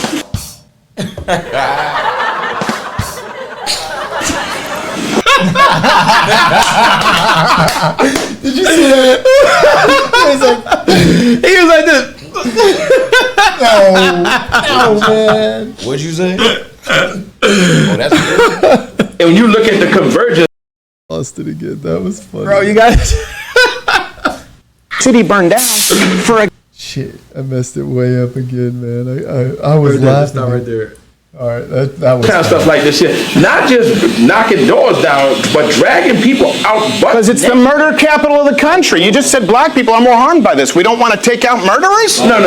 I think really what true is you're confusing what I'm trying to say to you. Are you about the National Guard with crazy white bitches who accuse women of rape? She accused 26 men of rape. That crazy broad. Here's the reality, though. And when you look at the convergence of college, black, white, all of them, right? The generation that's pissed, rightfully so, they got screwed. I think we can agree on that. They're going, I watched my city burn down for a guy. No, that was it. That was right. No, we were like right. And when you look at the convergence of this new no criminal felonies.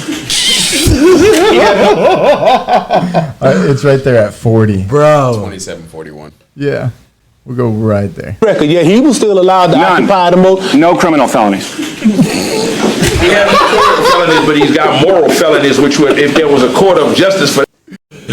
Moral felonies. He came to protect him. He was like, no, you got moral. There was a court of justice. Moral cop. For moral. Whose morals are we going off of here?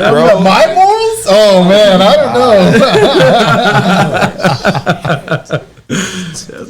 He probably would be tried a long time ago. I mean, let's talk about it. Is this where we all get on board with crazy white bitches who accuse women of rape?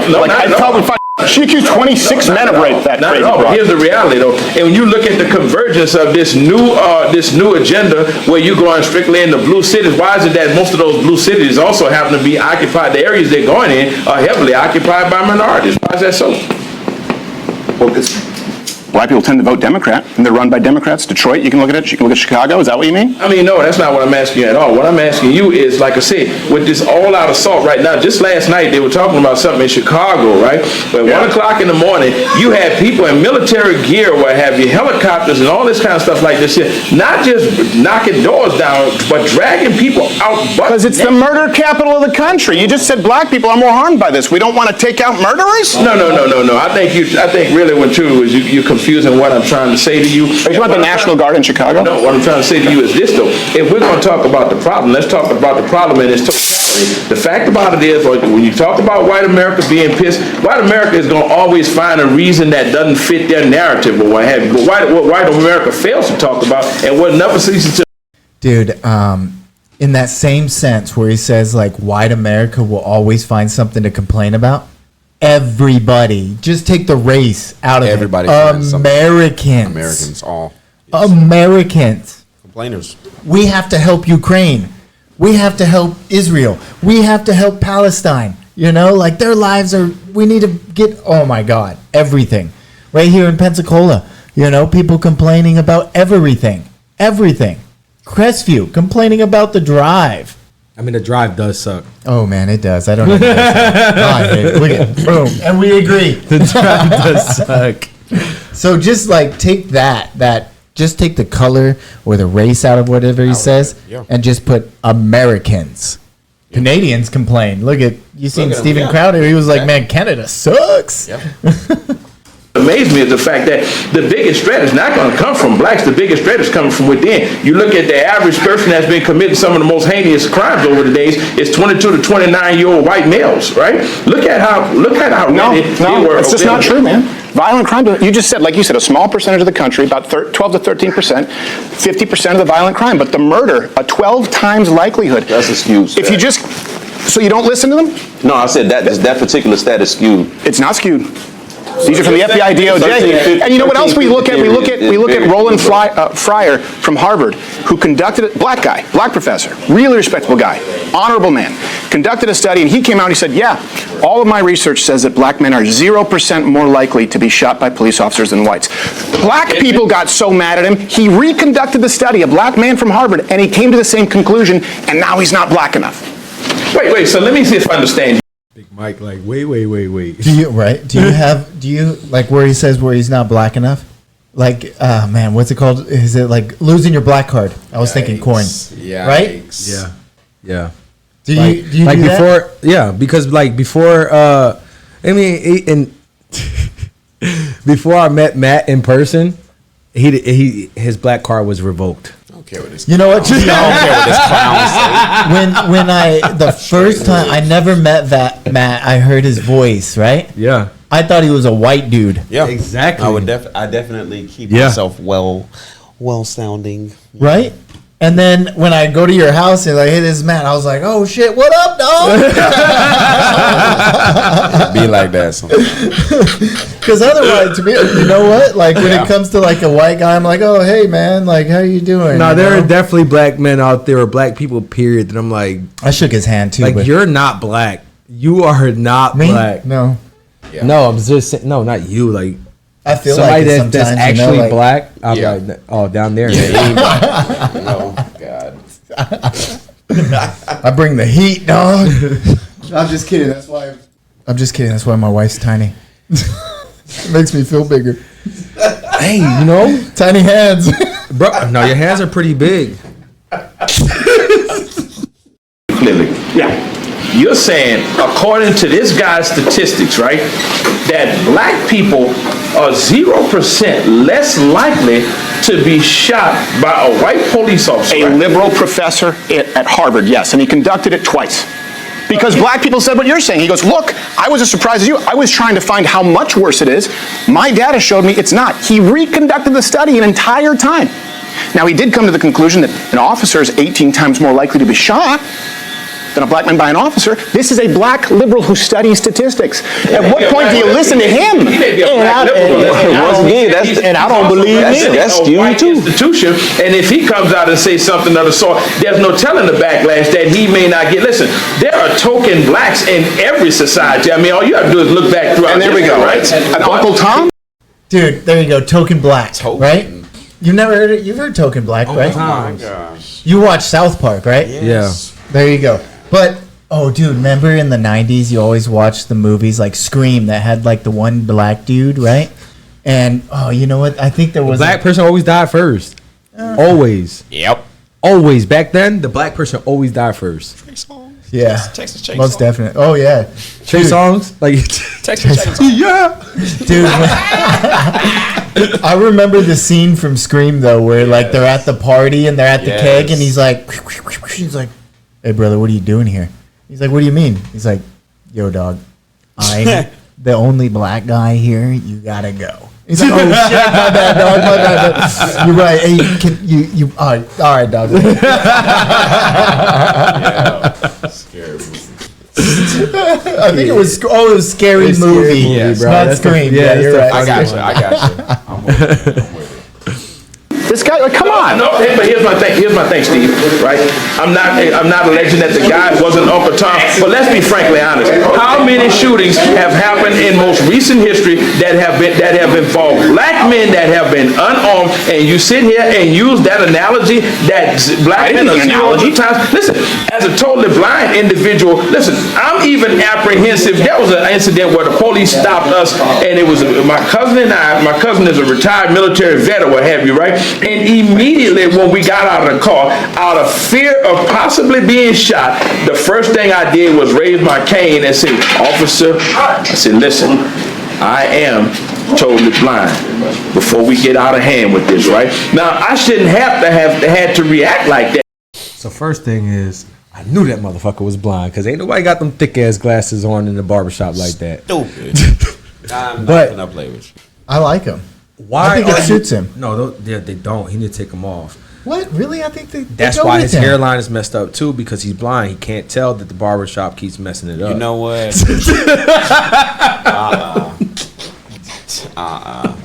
Come on, man. You gotta, he feels it.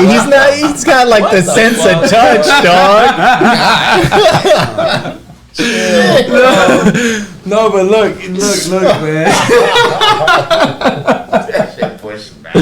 My thing is, why are you getting out the car?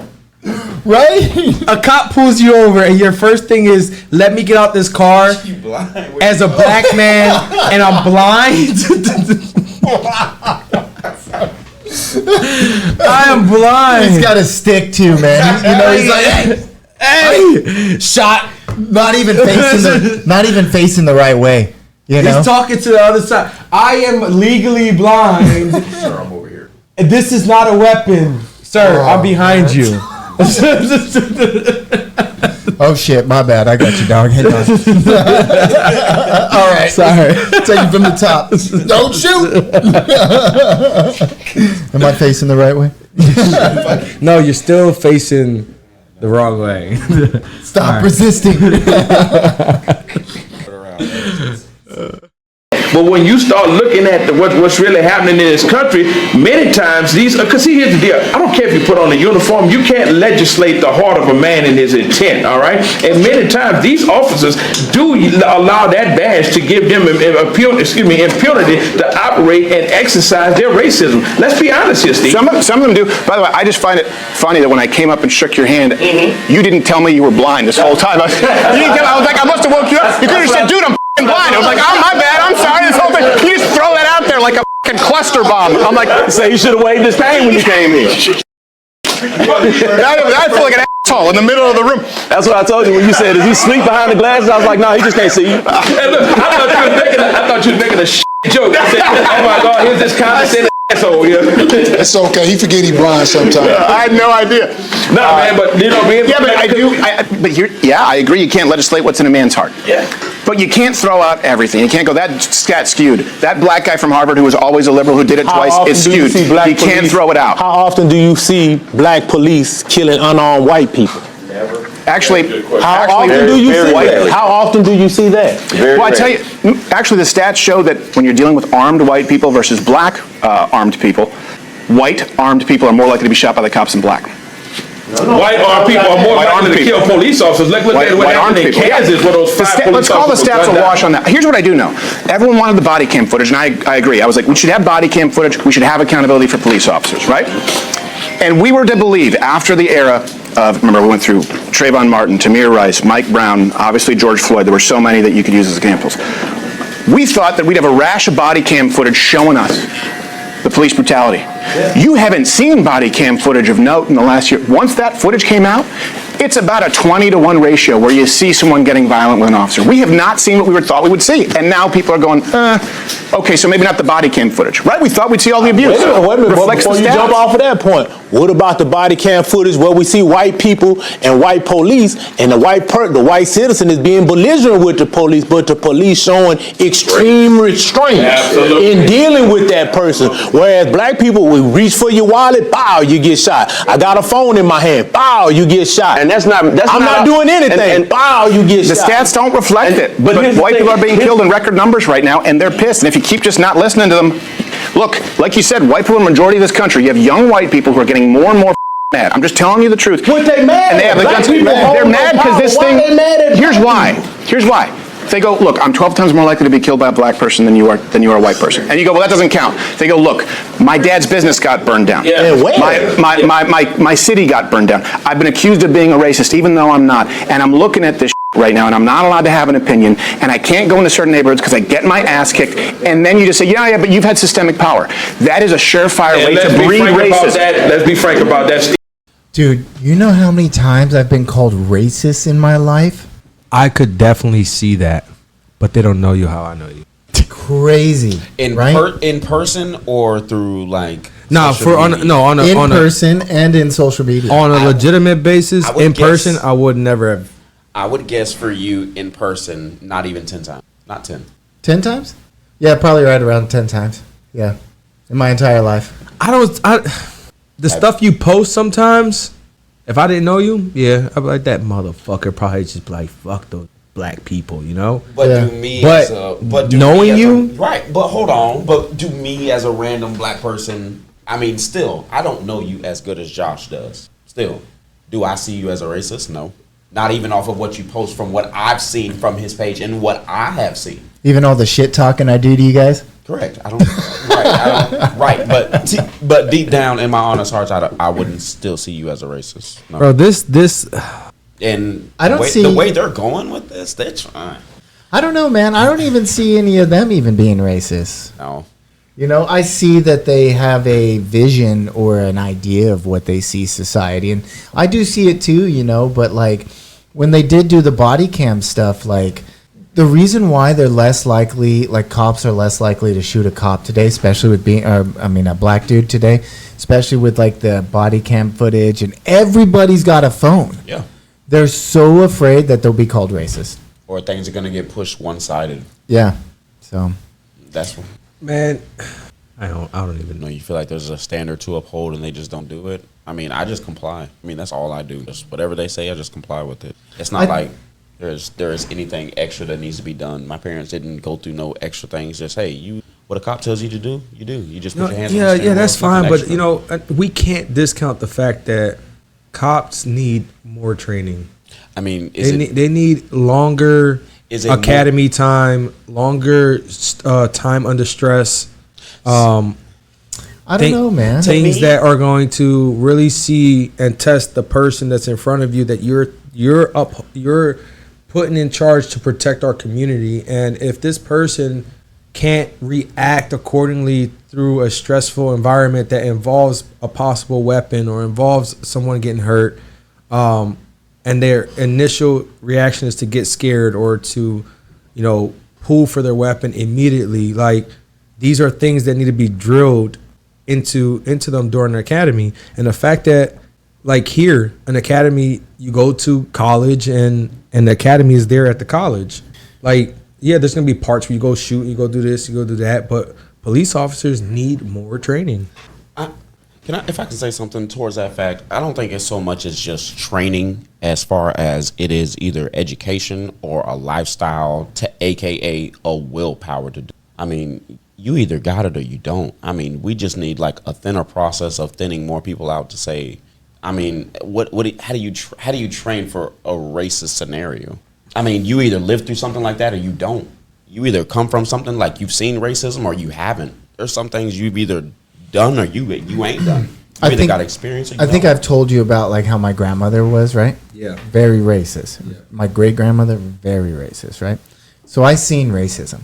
And but to say that a cop needs more training, when will it ever be in? Because if you think about the military too, and basic training for infantry is like 3 months, right? And then they're expected to go straight into combat, right? Me, after basic training, I went straight into combat, right? Went straight to Afghanistan. So, like, I was expected to fight at that level to survive, right? So when would it ever be enough? Would you extend it because maybe I wasn't prepared because an IED went off over here while this guy was yelling at us over there and I shot that dude? Well, kind of thing. I'm not saying that happened, but those scenarios. Ultimately, I would me personally, if you would ask me how to fit all this in, right? I'm gonna do it the same way, if not better than what the Army does. and require these monthly, quarterly, all these reviews and retrains that need to be happening that they probably have an SOP for, but they're not following up with it. I will make sure that there is a system and an inspector that is coming in and making sure that every police district or police force or wherever you have they are implementing these trainings, and you have some type of record keeping that this is really happening. I would like that, and for that to be like public record. These things are going on. I have a friend his father was in Baltimore, and I think he was the assistant to the chief, right? And he was also he was ahead of the dive, the search and rescue dive squad kind of thing, right? And he did that. There's always re-dives, re-qualifying, always testing to do the training to do all those things. And you guys know, being in a military background, that like the battalion commander has these checks and balances they have to do to be mission ready, right? Yes. Same thing with the company, all the way down to the team, all the way down to your individual. The police are ran the same way, So if they're also just off of the base of the legal on that side too, like if you are like a cop that is out of reg, like maybe on your taser, and you like use it, and it, I don't know, kills the guy, and they're like, well, he wasn't able to use it because of this certification was out of date.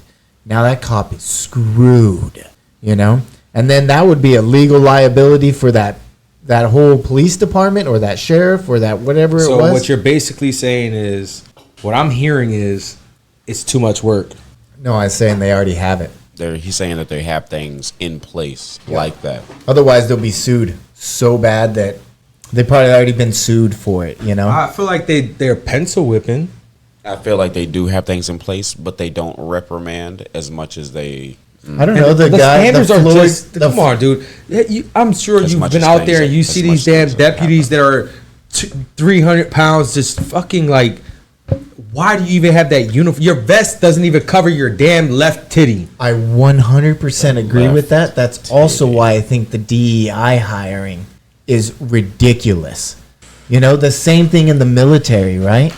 You have that same mindset that as I have daughters, right? You have daughters. And I know that my daughter wouldn't be able to have done what I did in the military, right? Just physically. I mean, you see what it's done to most of our friends, how it just broke our bodies down. Yeah. Right? Destroyed us, right? He's even seen a couple of guys now that he's worked for Mike. He's seen people that are ex-Green Berets walking around, like here, right, bro. Broken down. I'm sorry. Yeah. So like the whole DEI thing and not doing it based off of merit created those fat people. They're not holding a standard exactly, right? So I agree with you. So on when that. I see 100%. that tells me that if you can't even look the part, what does your books look like? I agree. I agree on that part for what sure. What does the SOP look like, and why aren't you? If your SOP looks that fat, why aren't you? How bloated is your actual SOP? I agree with you. Okay, yeah, for sure. And just who's looking. I just need somebody to come in there and just tighten up on those areas. That's why they need to get rid of the DEI stuff and only hire because of a standard and a merit, and get rid of the race. It doesn't matter what. The race should not even be on an application. Correct. I shouldn't get a job because I'm white. Correct. You shouldn't get a job because you're black. Correct. You know what? We should get it because we are the best fit. We are physically fit. You know why it's not going to go away? Because they're going to get free money.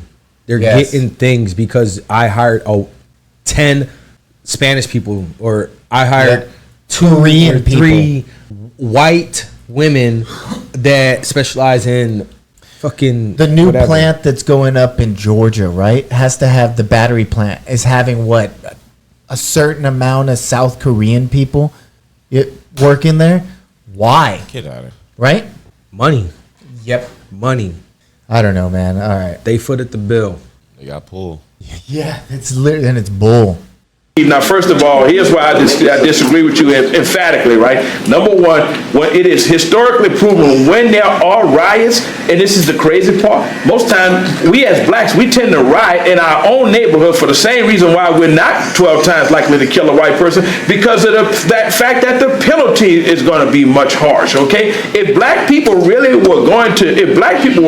kind of threat and menace to white people as we're going to sit here and say that they are, never mind the stats, there's no way in the world that most of us would still be here, because guess what? You guys would find a way to deal with the problem if it is from a multiplicity of angles, all right? So, like I say, when I'm saying this right now, when it comes to stats, deal with it. Who controls that narrative, Steve? We did deal with it. You know, we dealt with it and Dude, you know what's going to happen is if you take race out of the equation, right? Like, and it only goes to male and female, they're going to be like, males kill more people than females.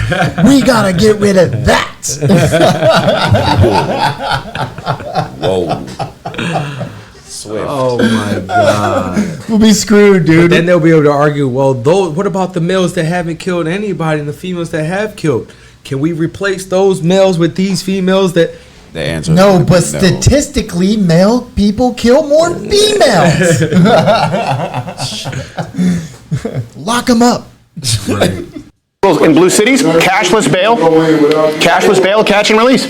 We did everything that was demanded. Defunded the police in certain neighborhoods. Guess what? No blacks ever asked for defunding the police. Oh yeah. Well, here's the deal. Now I will say it's mostly. That's what I'm saying. It's mostly black women. It's mostly black activist women. They're not representative of black men. I get that.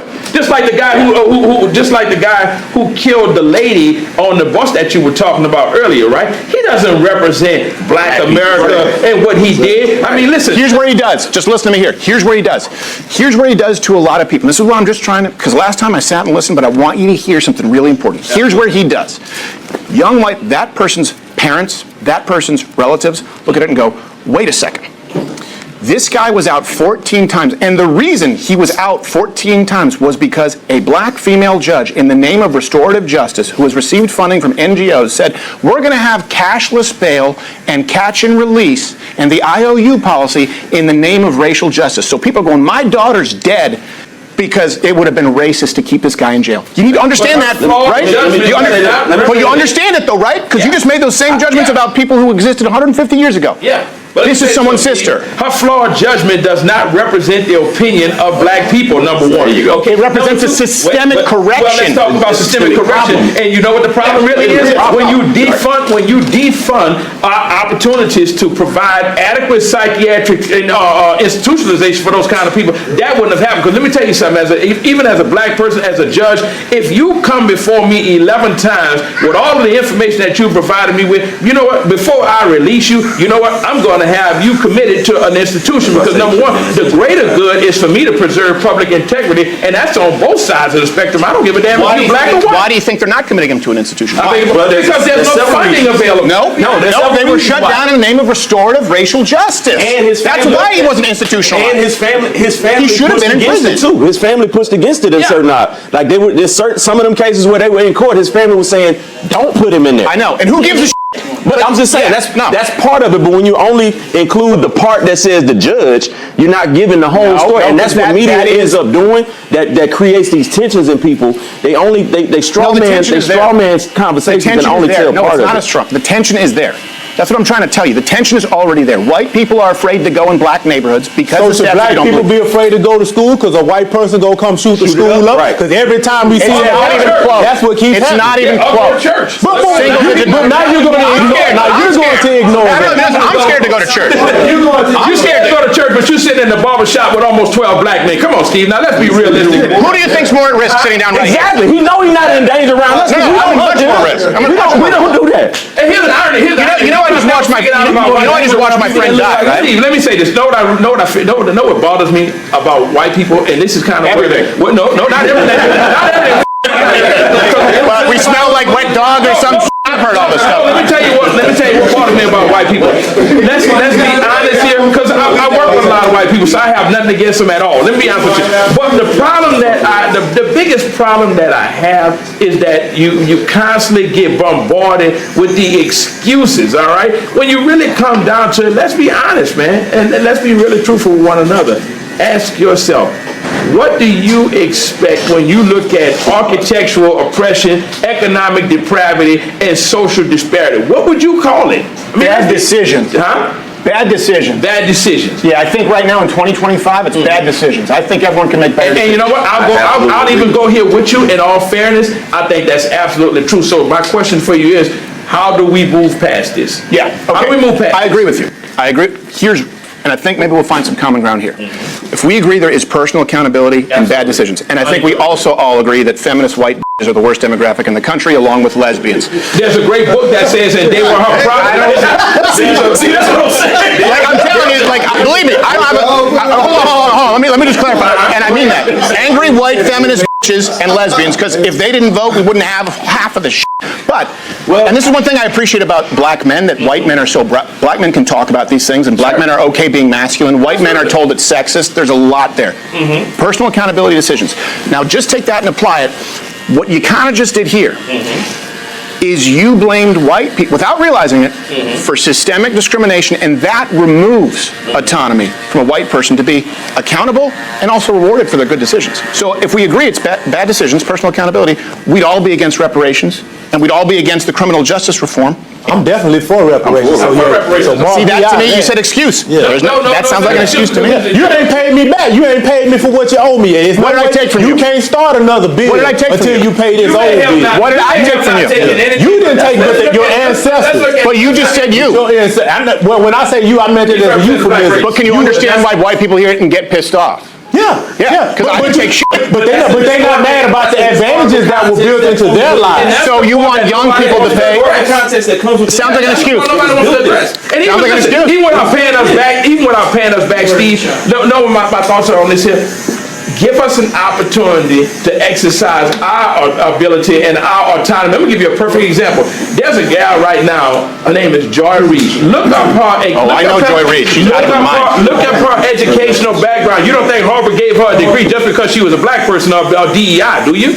I think she's an idiot. Okay, so but not because she's black, but she's an idiot. Okay, so you're entitled to that. I think Van Jones is smart, and I disagree with him. Joy Reid has said things that are so verifiably untrue. It's insane. Okay, so but you know, as a man, I'm gonna indulge you and say, hey, you know what? I'm not gonna indulge you. I'm gonna respect your opinion, your frame of thought on that, right? I beg to differ tremendously, but nevertheless, though, that's why we're having this open discussion. But let's really talk about where we need to go from here on, and that is the fact that black people have every sense of entitlement as it relates to having reparations. And I'm going to tell you why, right? Because nobody has ever been as more loyal to white people despite the treatment than black people have, right? Nobody. You show me one race. You know what? They make options and opportunities available when other ethnicities come here or what have you that we will never get a chance to have, right? And then they turn around and tell us, stop asking about reparations. Whenever we want to ask for equality and fairness, it's a problem. So white America. So it spends several $1 trillion.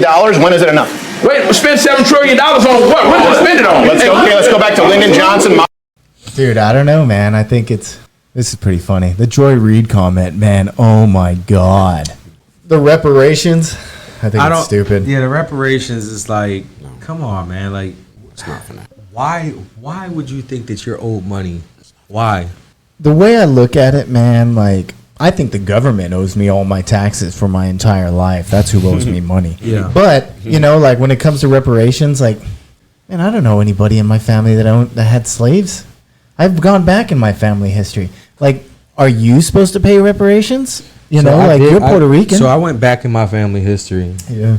Yeah, and we were actually slaves to the plantations in Puerto Rico. Yeah, no, so you know, like the Spanish Kingdom, right, and Portuguese and all that, go back trade slaving.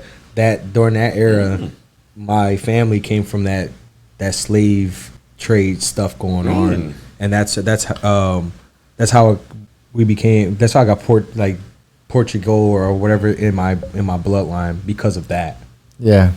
You probably got North African in your bloodline too, huh? Like 8%, I think. North African? Yeah. That's where a lot of the slave trade came from, was out of that North African area, Nigeria and stuff like that too. So digging into my history, I did find out that, the likelihood of me coming from a slave background or my family is there. That's very evident, Interesting. But I'm not. Why would I feel like I'm owed something from that? When it because it wasn't you.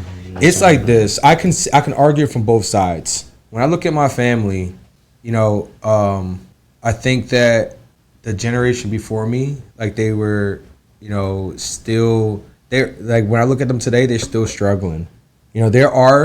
There you do see people that make it out, but the people that I see for the generation before me, they are still struggling financially, mental health, all these things. They are going through that, and you can say it's because of everything from before their generation, before, where they weren't getting any help. They were just slaves, and they're not getting any help, and then no longer slaves, but they don't know any better. So now you get to us, and where we got technology, and we're able to learn, and we're diversify, and things are changing, and it's changing if you want it to change. Because even with me and my cousins that I grew up with, there's a lot of them that's still struggling. They are doing horrible. It's up to you to make that change if you want more. But instead, you're saying that you want a handout. You're already getting a handout. You're in a systematic racism situation. You're in government assistance. You're just a leech. Yeah, but you could do that in every race. I know that. So why would you could do that? Why in would every you get race. reparations? You can do that in every race, but it's because you could argue that because they have evidence that they were slaves, their families were slaves, that they mental health and everything was just passed on from generation to generation. And how you say, like, if you're gonna go sue somebody, like pain and suffering, like that pain and suffering went on for generation after generation after generation. So I could see why somebody would want some type of monetary some monetary value, so this way they can say, oh, this will allow me to get ahead in life and fix the problems and break it here. That's just my look on it. You know what I'm saying? That's the way I view it. I see it. I don't believe in it. Yeah. I'm just trying to put myself in that if I did believe in it. Their side of it. Yeah. Man, that's just such a far stretch. Because then who is it put on? Would it be Portugal? Would it be Spain? Would it be Africa? Would it be, like different countries in Africa, individual countries? Would it be Puerto Rico? Would it be Mexico? Would it be America? Would it be Florida? Would it be the French? It should be the Spanish Kingdom. Or the Spanish. That would be a lot. Where are you going to isolate it to? But I just don't agree with it. You're not owed shit. Yeah. You would just have to chalk it up one way or the other. Yeah. Because like how you talk about your family, man, that sounds just like mine. My sister is a low life. There are people in my family that are, but I would say that my generation of group of people, we were the turning point. Some of us are still struggling. A lot of us are still struggling, but we're the turning point. I believe we were the turning point. Yeah. Our generation. I think for sure. You are for sure. Yeah, you're a huge change. I think your daughter is. Yeah, for sure. But that's the next generation. Yeah. You know what I mean? Like I was very intentional about breaking my generational curses. That's what a lot of intentional. I think a lot of this is mindset, right? Like you have to get out of that mindset. That like how you guys insane, like these old heads have that mindset. Yeah. Well, the next generation's like, well, like you guys did have it bad, but like I got it pretty good. I'm going pretty good. Nobody messes with me. Like less and less racism. The only reason why I feel like there is racism really right now in America is it's like that's what you see on the news. That's what you see everywhere. They're like, oh, body cam footage. Well, the body cam footage came out and said that like that wasn't happening. Well, like that isn't a good statistic. Like what? you're recording everything, and it's not a good. Okay. Like every time he brought up stats, they were just like, nah. Yeah. Nah. Yeah. I mean, I understand stats can be skewed because it depends on where they're taking that. Who did the study? Who paid for the study? Where the study was taken. Like all those things can go into it. So him saying that is very vague. You know? The white liberal thing. Oh, I 100% agree. Like, even both sides are like, yes, the white liberal women, they're crazy. You know what you don't see when you see a man in the. That's why I never dated white women at all. At all. I married a Mexican. But the white liberal woman mindset, like, literally, I'm pretty sure they vote for the worst things they could ever think of, you know? Because, like, if you take a man out of, like, raising your children, you're missing a whole aspect of life. Yeah. Like, just think about the crazy stuff we come up with and do with our kids, you know? Like, hey, the kid's running doing the 5K, you know? Like, my wife wouldn't do that, you know? She'd be like, let's go shopping, you know? And then my son would be going shopping. No, I mean, I'm here today. I'm usually my son's here with me, or that is true. Golf. And what do I get a Snapchat of? Him playing on a dollhouse. Yeah. I don't mind it. He's a kid, he's 4 years old. He's gonna have fun. A toy's a toy. But it was just funny because it's like, that makes sense. He's with his mom. That huge perspective. Yeah, dude. I'm pretty sure you like touching. I'm sorry, dude. No, it's because this mic. I'm just like, let me move this mic over. Because Matt's over there like, and Jesse's like pushing me back like every time. But I'm used to being on like right over there, and staring into my eyes while we speak. Yeah, I was like, Matt needs to sit in the middle. Yeah. I told you I should have sat in the middle, dude. We got a channel with that name. I don't want to say it because somebody's gonna take it. Yeah. So. Not until it's like trademarked for us, you know? There you go. Yeah, let's do it. But I'm in the wrong seat. Today we'll change this up. But you know what? Like, it is a generational mindset. I talk about it in school a lot, right? And to be honest, like at that event that I spoke at the other day, there was 2 white kids. Actually, one of them was Asian. The other one was a white kid. Or he could have been like mixed. Are you serious? Like the whole thing? Whole thing, dog. There was probably, I don't know. So are they trying to 30 or something, 50 kids there? What do you think the point was there? Most of them were girls. Actually, you know what? The only 2 kids were not black and they were boys. They were like, one of them was white, the other one wasn't. Well, I would say he's mixed. The other one was Asian. Those were the boys. So how was it? I enjoyed it, man. It was really good. I learned a lot. The actual professor who was like putting it on and doing this whole speech, my favorite professor. I wouldn't have gone if he didn't ask me to go. Good. Amazing dude. Like he's like that one professor that like keeps you motivated to stay in school. You know? That you could be like, hey, like you could actually hold a conversation with. Dude is he's a black dude too, man. All right. Intelligent dude, God, and like the enjoyment he gets out of life is amazing to me, man. You know that's my take on you. Really? I don't feel like that at all, man. The amount of knowledge that you just freaking expound on. Yeah, the amount of knowledge that comes out your mouth, man, is ridiculous. And I can honestly say that since I've known you, I've pushed myself to be better because of the type of person you are. I don't want to feel like a dumbass around you. Well, and it's worked. I appreciate that. It's worked. I like that you're going to college. Better. I like that. I like you're going to college. I like our conversations we have. Like I don't know. I like it. I appreciate that. I appreciate you guys being my friends. I really do. Yes, likewise. Back to it. Yeah, Lyndon Johnson, you talking about the wrong property? Is that what we talking about? Yeah. 1965? Why was that done? All right, but here's the deal. What about the Department of Education? Here's the deal. So now you're saying the Department of Education. Let's go back to the Department of Education. Okay, so my point is, hold on. No, I didn't answer your question. All right. The The reason that this was given, right, when you're talking about the Great Society program, the reason when you look at the Model Cities program, urban planning, $8 billion into Detroit, adjusted for inflation, the reason that, and I don't know if you know this, black students in this country get more spending per pupil than white students. I don't know if you know that. That's an actual fact. Even in impoverished neighborhoods through public funding. These were the reparations that were asked of white people throughout each decade given, and then we're told, no, that's not the real one. They were given, whether you like them or not, whether you think they work or not. And by the way, I think they're dog shit.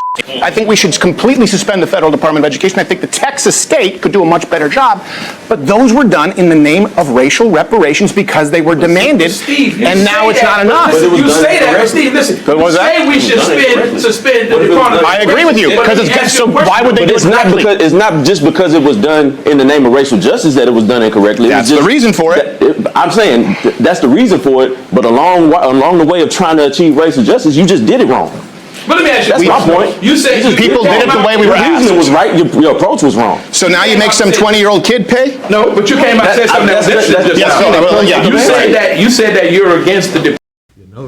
I know it. Go ahead. What do you guys think? No, I want to know what you think. That is crazy. Like how you could be like, well, you literally, like the way I look at it is a single mom can make money getting on food stamps, getting in housing and stuff like that. Doesn't matter the race or the color, right? Just because of the guy is not in there. So now you're making that institutionalized kind of system. Like, all right, well, if the dad is gone, I'll get money and he can go, be a philanthropist if he wanted to, Or like, monogamy so are you saying like you're for that or not? No, I'm not. Like, how I am. I'm like, I will do anything to make my relationship work. I have to do everything to make the relationship work. And I would make it the happiest I can make it, whatever it takes, right?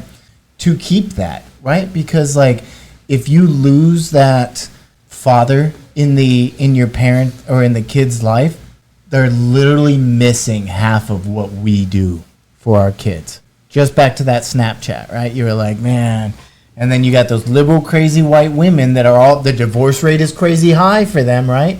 They get all this money and they're like, oh, now my kid's a him, her, or a freaking alphabet person or a cat, Sure. shitting in a freaking pool in a litter box pool in the living room or something. I've seen some crazy stuff from those liberal white women, right? No, but so what he's saying is like the whole, like those benefits, like you literally paid for all of these benefits for years, not just like white people, black people. They're taxing all of us for these same things. Yeah. And what's it do? Keep you in poverty, right? Keep you down. You're not bringing yourself up, right? Yep. You're not working. You're not going to college. You're not pushing yourself. You have no goal. You're just, I get money anyways. What's the point? Yep. So that's my take on it. Department of Education, right? Let me tell you Federal something. Department. Yeah, Federal Department of Education. Let me tell you something that has come up in a lot of circles that I'm always talking about as a person with a disability. The Department of Education does a lot more in terms of, even with the enforcement of Section 504, right? 504 says that you must have accommodations for individuals with disabilities, right? Perfect example of it, when you walked in or someone just walked in, did you hear what that thing said? Right, left. Go down to Austin. Let me tell you something. When you suspend the Department of Education, you're also telling the remain 36 million people in this country who have disabilities, you know what? Screw you, figure it out. We don't have to do anything, okay? And this is another reason, going back to what we said with the Black America. If you don't have certain mechanisms in place to ensure that there is a fair and level playing field, right?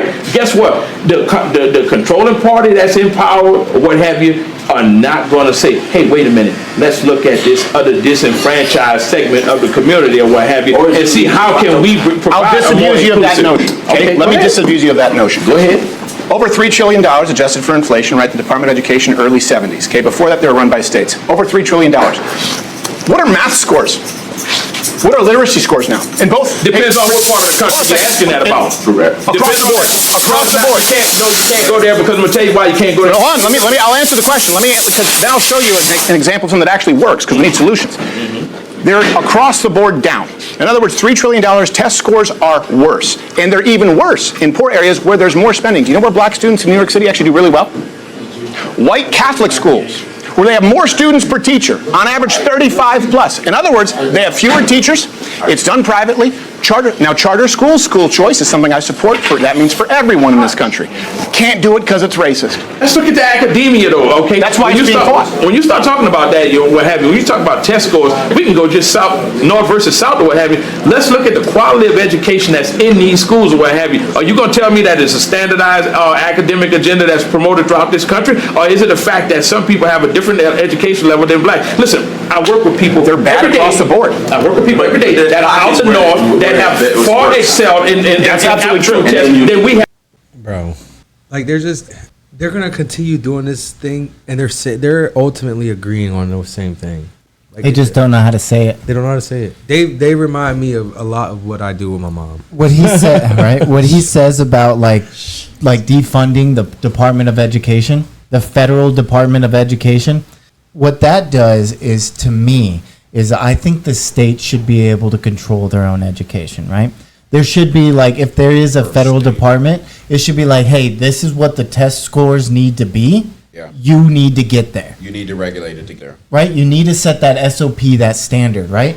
So if Florida, takes in and they're like, hey, we have this 504 plan. My son does, my son is on the 504 plan, right? For ADHD.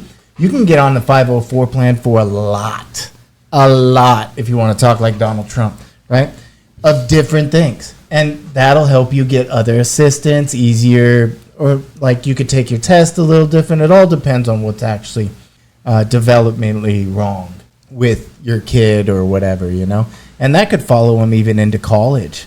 Right here in Florida, it'll follow them into college, and they'll, I don't know how well they set that standard, but like, my son doesn't really use it. I stay on a pretty good schedule, right? You guys are doing the same thing with your kids, stay on a pretty good schedule, right?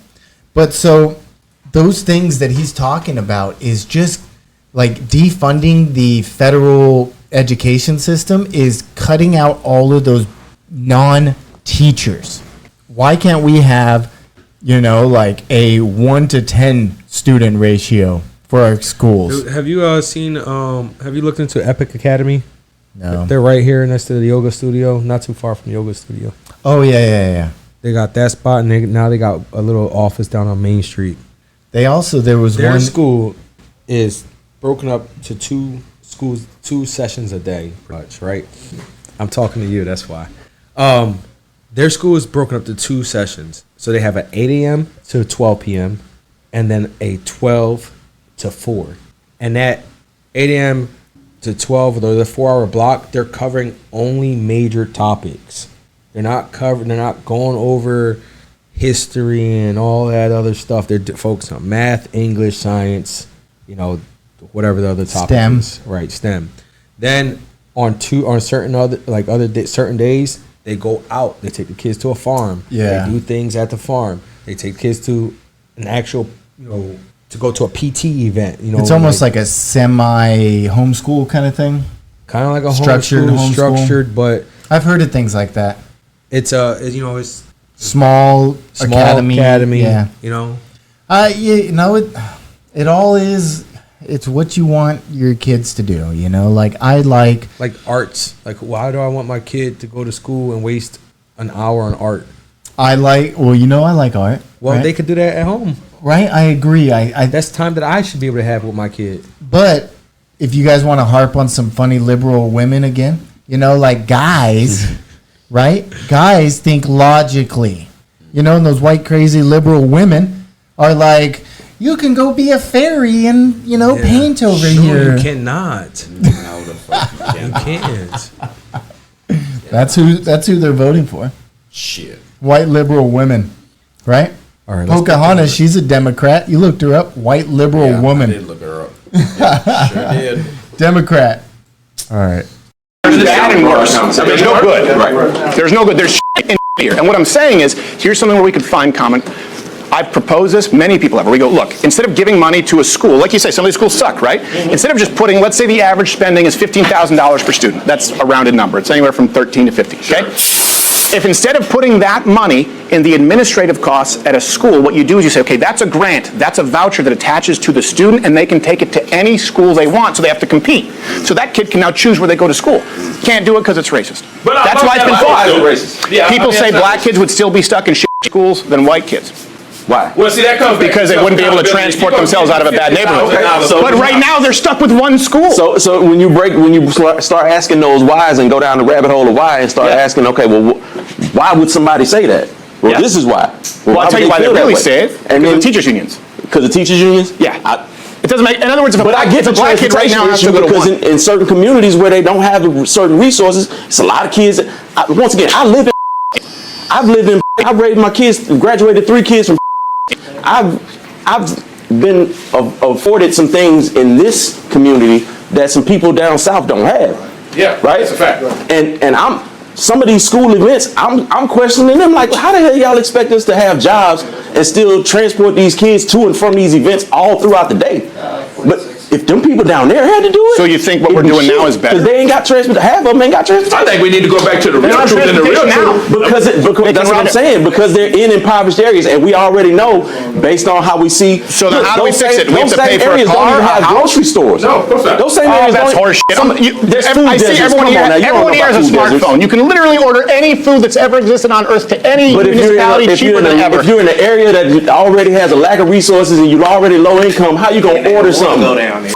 Amazon, one click. But see, here's the deal. We're talking about food deserts in 2025. Come on. I think there's a broader problem that we were not discussing. You know what that is? You've got to go all the way back. This has been an insidious process that's been at work. And the bad part about it is, as long as we as white and black America keep fighting among each other, we'll never see the big picture. You go back to 1982 under Charlotte T. Eisenberg, who was the Department of Secretary under Ronald Reagan, Department of Education. She wrote a good expose many, many years later called The Deliberate Dumbing Down of America. She kind of patterned that after that B.F. Skinnerian behavior modification, and it ties all into the founder before the Department of Education, which was General Education Board, where they say, you know what, we don't need more painter, we don't need more artists, or we don't need more poets. We just want good cogs in a wheel that are easily taught, that we can mold under our own hand. That mantra still holds true today. So you got to look at that. You got to look at where we come from. We come from a nation that was industrious and coupled with innovation to now everybody tends to do things like you say with your smartphone. You know why? Because pictures keep you from looking at things contextually. All right. So when you think about this educational system, you got to go back to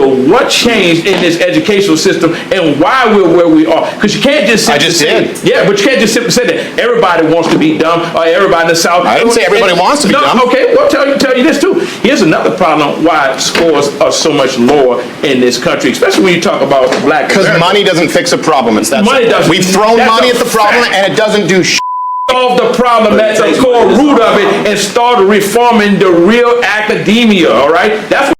Remember we had this conversation the other day about the stimulus checks? Yeah. And how he's like, money doesn't solve a problem. Right. What happened with most of America after COVID and all those crazy stimulus checks? The amount of debt went crazy high, right? Yeah. Threw money at it. What do you guys think? In this situation where President Trump is talking about giving money, it's money that we just made, though. Oh, what are you talking about? The tariffs, the $2,000, that one? Yeah. What are you going to do with it? Me? I'm going to save it or put it on debt. Matt? Savings. That's good. Yeah. I'm going to drop it in investment. Drop it all into ETFs. Different ETFs funds, you know? Let it grow. 8, 10%, 12%. Drop it. I'm going to drop it right on that damn savings. Look, everybody out there, if you guys have debt and you guys get this stimulus check, if this thing, not the stimulus, the tariff check, pay off your debt.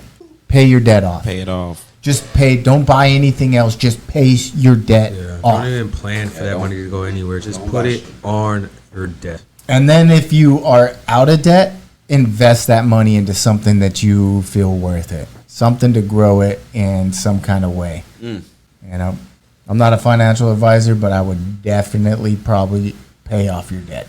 Not a financial advisor either. Allegedly. No, I don't know if that works here. So you know what you tell people? We're going to operate in a system of meritocracy. damn it, you will eat what you kill. If you're giving you $50,000 to go to school and you decide that you don't want to, or you fail to adhere to what's being presented before you, then shame on you. I agree. You do away with DEI, you do away with the sex Well, do away with DEI, do away with all of it. Eat what you kill. Do away with DEI, but make it fair across the board. But that's what I'm saying. I agree. If you're gonna do away with DEI, you got to make sure that the merits are properly being counted. Because the reason why DEI was invented, reason why affirmative action was invented, is because you'd have two qualified candidates, same qualifications, but one would get in strictly because his name was Johnny and the other one's name was Jamal. Well, we're gonna take Johnny because naturally Johnny's gonna be better at it, but they got the same qualifications. That's why affirmative action was instituted in the first place. DEI came in because of shrinking white feminists wanted to claim credit. That's a snapshot you can present it in, but I agree with you. I agree. That's a snapshot you can present it in, but I'm just saying, like, the reason why. No, what I'm saying is, why. I'm being flippant, but the truth is, black people were being admitted in record numbers if they had the same qualifications before DEI and affirmative action.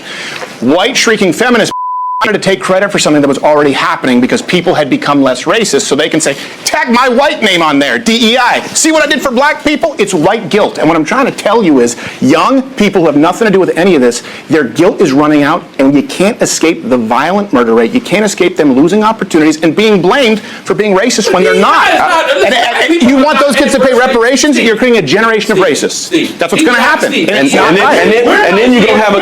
Then you're going to have...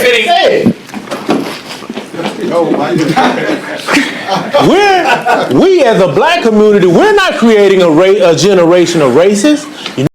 Big Mike coming in hot. Everybody just laughed like, oh no, Big Mike again. Like, did you not learn your lesson, Big Mike? Wait. Let him speak. Who's creating that generation of racists? Those older white people are feeding that into their kids. See, all white people are not racist. I don't believe that. No, of course not. But the ones that come from families that have that inherent gene or trait in them, they're passing that on. How? See, I look at this. She's inherent gene or trait? Genetically racist. Is that a German thing? Are we getting rid of all the Germans now? Yeah, I guess. That's a genetic gene. That's genes, right? Fuck, Mike. Damn. Big Mike, come on, man. Do you have the racist gene? I don't know. I gotta get tested. How do you get tested for that gene? That gene. This is a piss test? I failed shit. Would it come up positive or negative? Shit, you're positive. You got to go live in this side of the country. You got to go to the white side. Oh, wait. Shit. It's the opposite. What is that called? Leaving or something? I don't know. The gentleman that got killed, Charlie, he was killed by a white man, a young white man, right? From the generation that you're talking about that's getting fed up. Well, he was also banging now, his dad had one ideology. He followed another ideology. That's out the same household. He didn't come from nowhere black. He wasn't hanging around with no bunch of black people. I know, I agree. I'm not saying that mindset. His daddy put whatever was into him. His dad either put that into him, or his rebellion from his father caused him to think like that. That we're not creating that. Black people. That has nothing to do with what I agree with you. You ever seen over in Africa? You see an elephant with a bird riding on his back. That elephant ain't worried about that bird because that bird not stopping him from doing the thing he want to do. We're the bird. No. We're the bird. You're not stopping white America from doing anything. You know what? The bird just burned down $4 billion worth of cities and 60,000 assaults. No. And a young white kid. No, hold on. You got to listen. Might get blamed for it. Right. The bird is half as big as the elephant. You act like it's only blacks that was burning it down. What about the Black Wall Street? You know what I said earlier, and you know this one is when you have a young white person going, okay, why is this happening? And people go, Black Lives Matter. And they go, well, hold on a second. I have an opinion on Black Lives Matter. They go, well, sit down, shut up. Okay, now silence is violence. And that kid goes, well, what do I do? By the way, you're on the hook for reparations, even though his father, his grandfather, his great-great-grandfather didn't own a slave, and he's still 12 times more likely to be killed by a black person the other way around. What I'm saying is society is going to create a generation of racists. What do you say to that young white kid? What do you say? say to them? Stop watching. Stay off of TikTok. Stop reading stats. Stop paying attention to what these talking heads are saying, because they're leading you down the wrong path. They're leading you down a path of paranoia and conspiracy theories. What if their interactions with black people in general are quite negative? Josh left us. He's gone. But, dude, what do you think, man? Like, that's way to end that and then say, what do you say to them? Yeah. Like, not even so much as stay off social media, but you make your own narrative and some people have experiences, some haven't. Some are good, some are bad. But I mean, you take it all with a grain of salt. I know people always say don't judge, but you got to look at every situation through your own and read between the lines. No, everybody isn't perfect, but I'm not going to judge everybody or a whole group of people off of one instance, whether I seen it or was or wasn't in it. I do like that debate. That was a very, very stirring debate. Yeah. Yeah, it was really good, man. Like, I thought it was going to be more like louder or like up in their face or aggressive. I think it was pretty smooth. I thought it was going to be more argument. Yeah, just because of the whatever it was called. Intro. Yeah, the intro. Yeah. Like, just because of the intro, I thought it was going to be a little bit more argumentative or like just off the wall crazy. Oh, wow. But some of the stuff like that old, like, man, it's the old heads. Like that younger dude, he's the owner, right? The guy in the back with the mic on. Yes.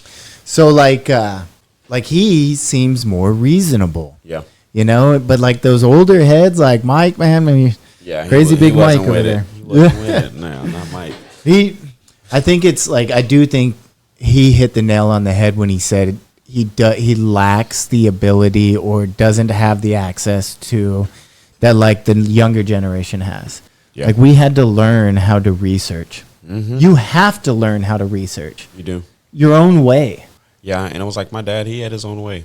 Yeah. And it was like, mine wasn't just as swift as his and, as depth as his as far as reading, but I had my own way of doing stuff. I had my own time, and you take bits and pieces of everybody else's life and you create your own. Yeah, I mean, you guys, when I talk about it, you guys, like the way I research or something, or me not sleeping last night over the Epstein stuff, and just reading, going down the rabbit hole, like, you guys think that's crazy. Yeah. Right? Yeah, just the way you do it. And I feel like it's not even that excessive, because I know more people go even harder. Well, shit. Oh, yeah. That's funny, man. Why are you not home? Dad. Definitely. I love you. You got me with mom playing with dolls. You're absent. You're absent.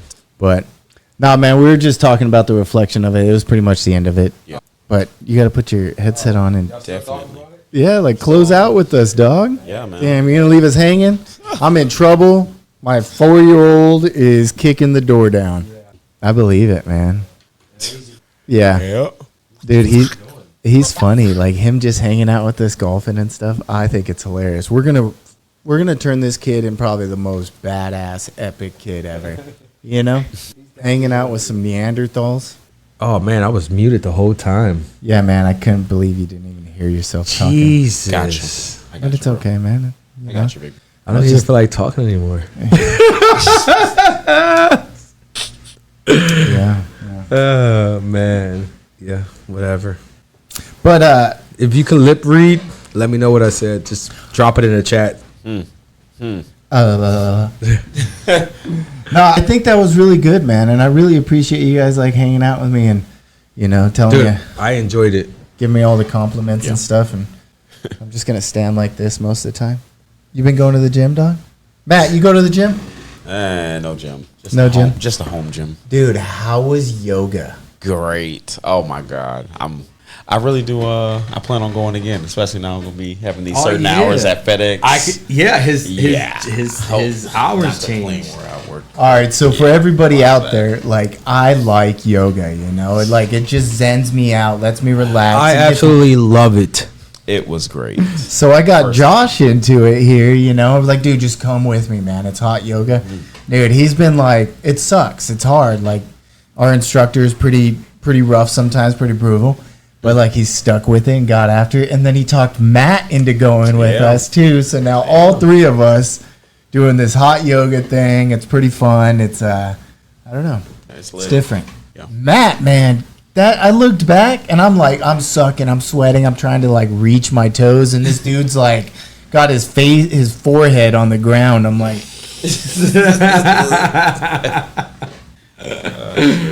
wow. I was like, dude, you're flexible. Josh is over there like, oh man, I can't get my hip even to like, I'm falling on the ground trying to get my hip right, like just having a horrible time. And she's like, oh, I forgot to ask other people if they were injured other than Jesse. It's like, do you have any surgeries too? I'm like, yeah, so hard.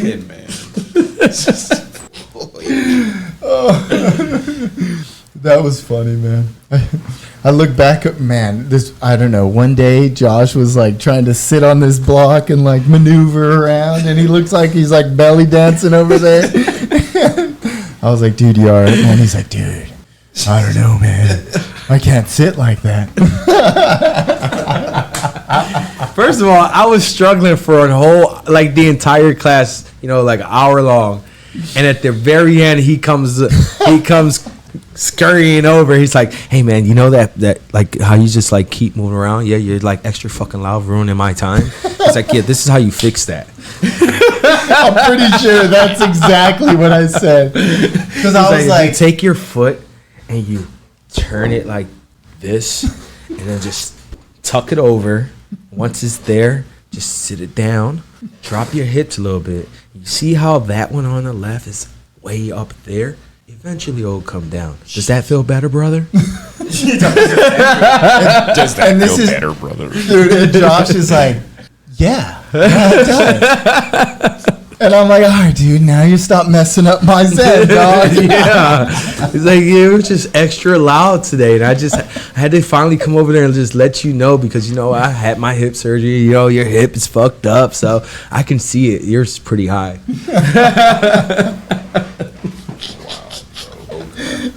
Hey, it worked because the next class with you, I was able to, take my foot. I looked at it. I said, and my hips were still hurting, but not as bad as they usually do. Yeah.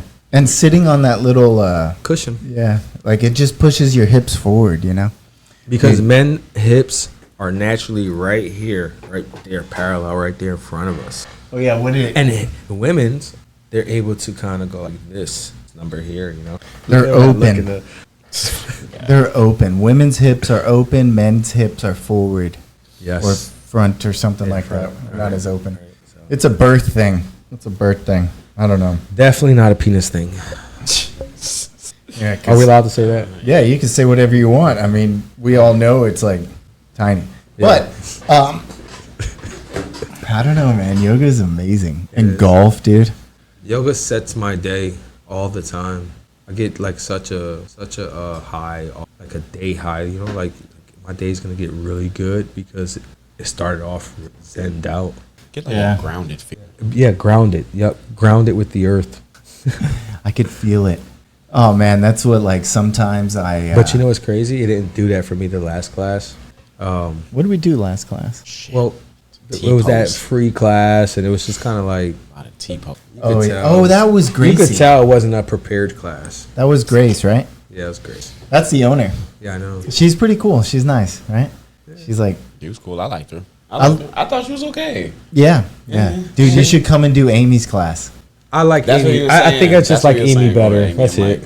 I didn't know who Amy's class is pretty hard. She's like the intermediate. But the thing was, like, Amy's class is harder and funner.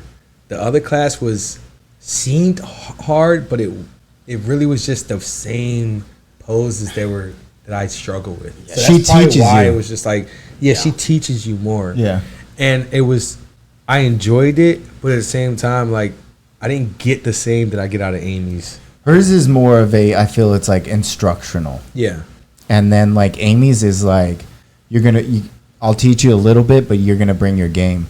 And then Somi, dude. Have you seen Somi? I think Amy needs to take a little bit more instruction, though, because some of the instruction in the beginning for new people. I know it's hard because you have your regulars and then you have new people that drop in. True. But that's not a new person class.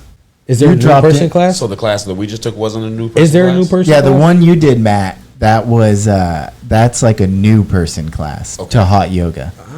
The one I dropped you in that I've been going to because I like it is because it's not a new person class. You know, it's like it's get after it, let's go. Okay. And then if you take the Somi class, her class, bro, there is zero instruction. It's like boom, boom, boom, boom, boom, fast. Like my legs are shaking, dude. Like because you're in that pose. Where's the class? There's the I don't know. Just look at Somi. I'll find one. We'll do hers next. The other day, I backed out of her class because I was scared. I'm scared. You would like Amy's. You're flexible, dude.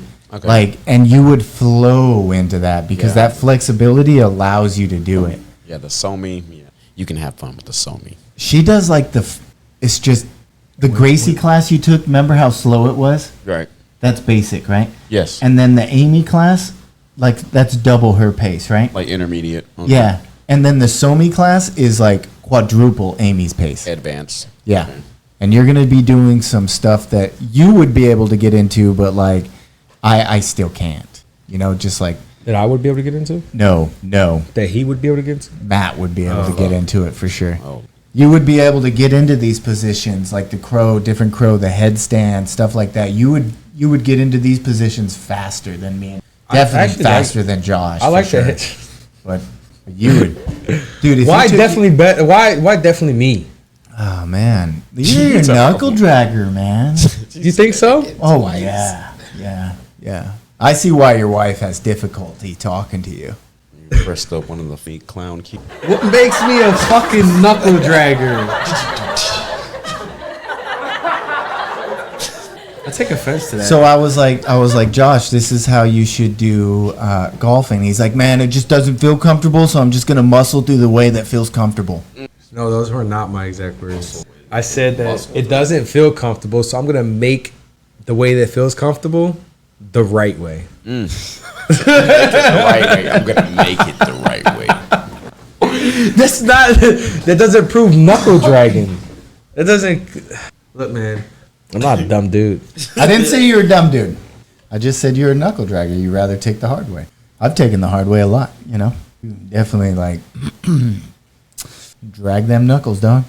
Okay. I'm a knuckle dragger, man. I'm like, man, you see all these scars, man? That's from me, like. I didn't learn my lesson yet. I haven't learned my lesson yet. Let's do it again.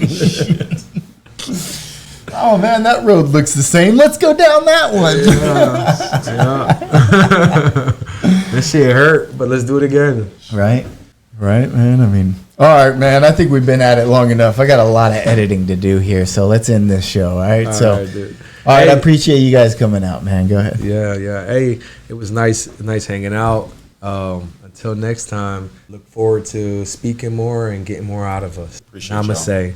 I definitely, we need to come up with something so we can make our own little thing and not throw it on here. But I definitely love you guys coming on my show whenever you guys want. But I think we probably need to change up this seating. Yeah. And have some fun with it. Yeah. You know? Definitely. Yep. All right, gentlemen. Appreciate it. This is the Jesse James Show. Make sure you guys like, share, and subscribe. Cross my heart in hopes to die. Welcome to my dark side.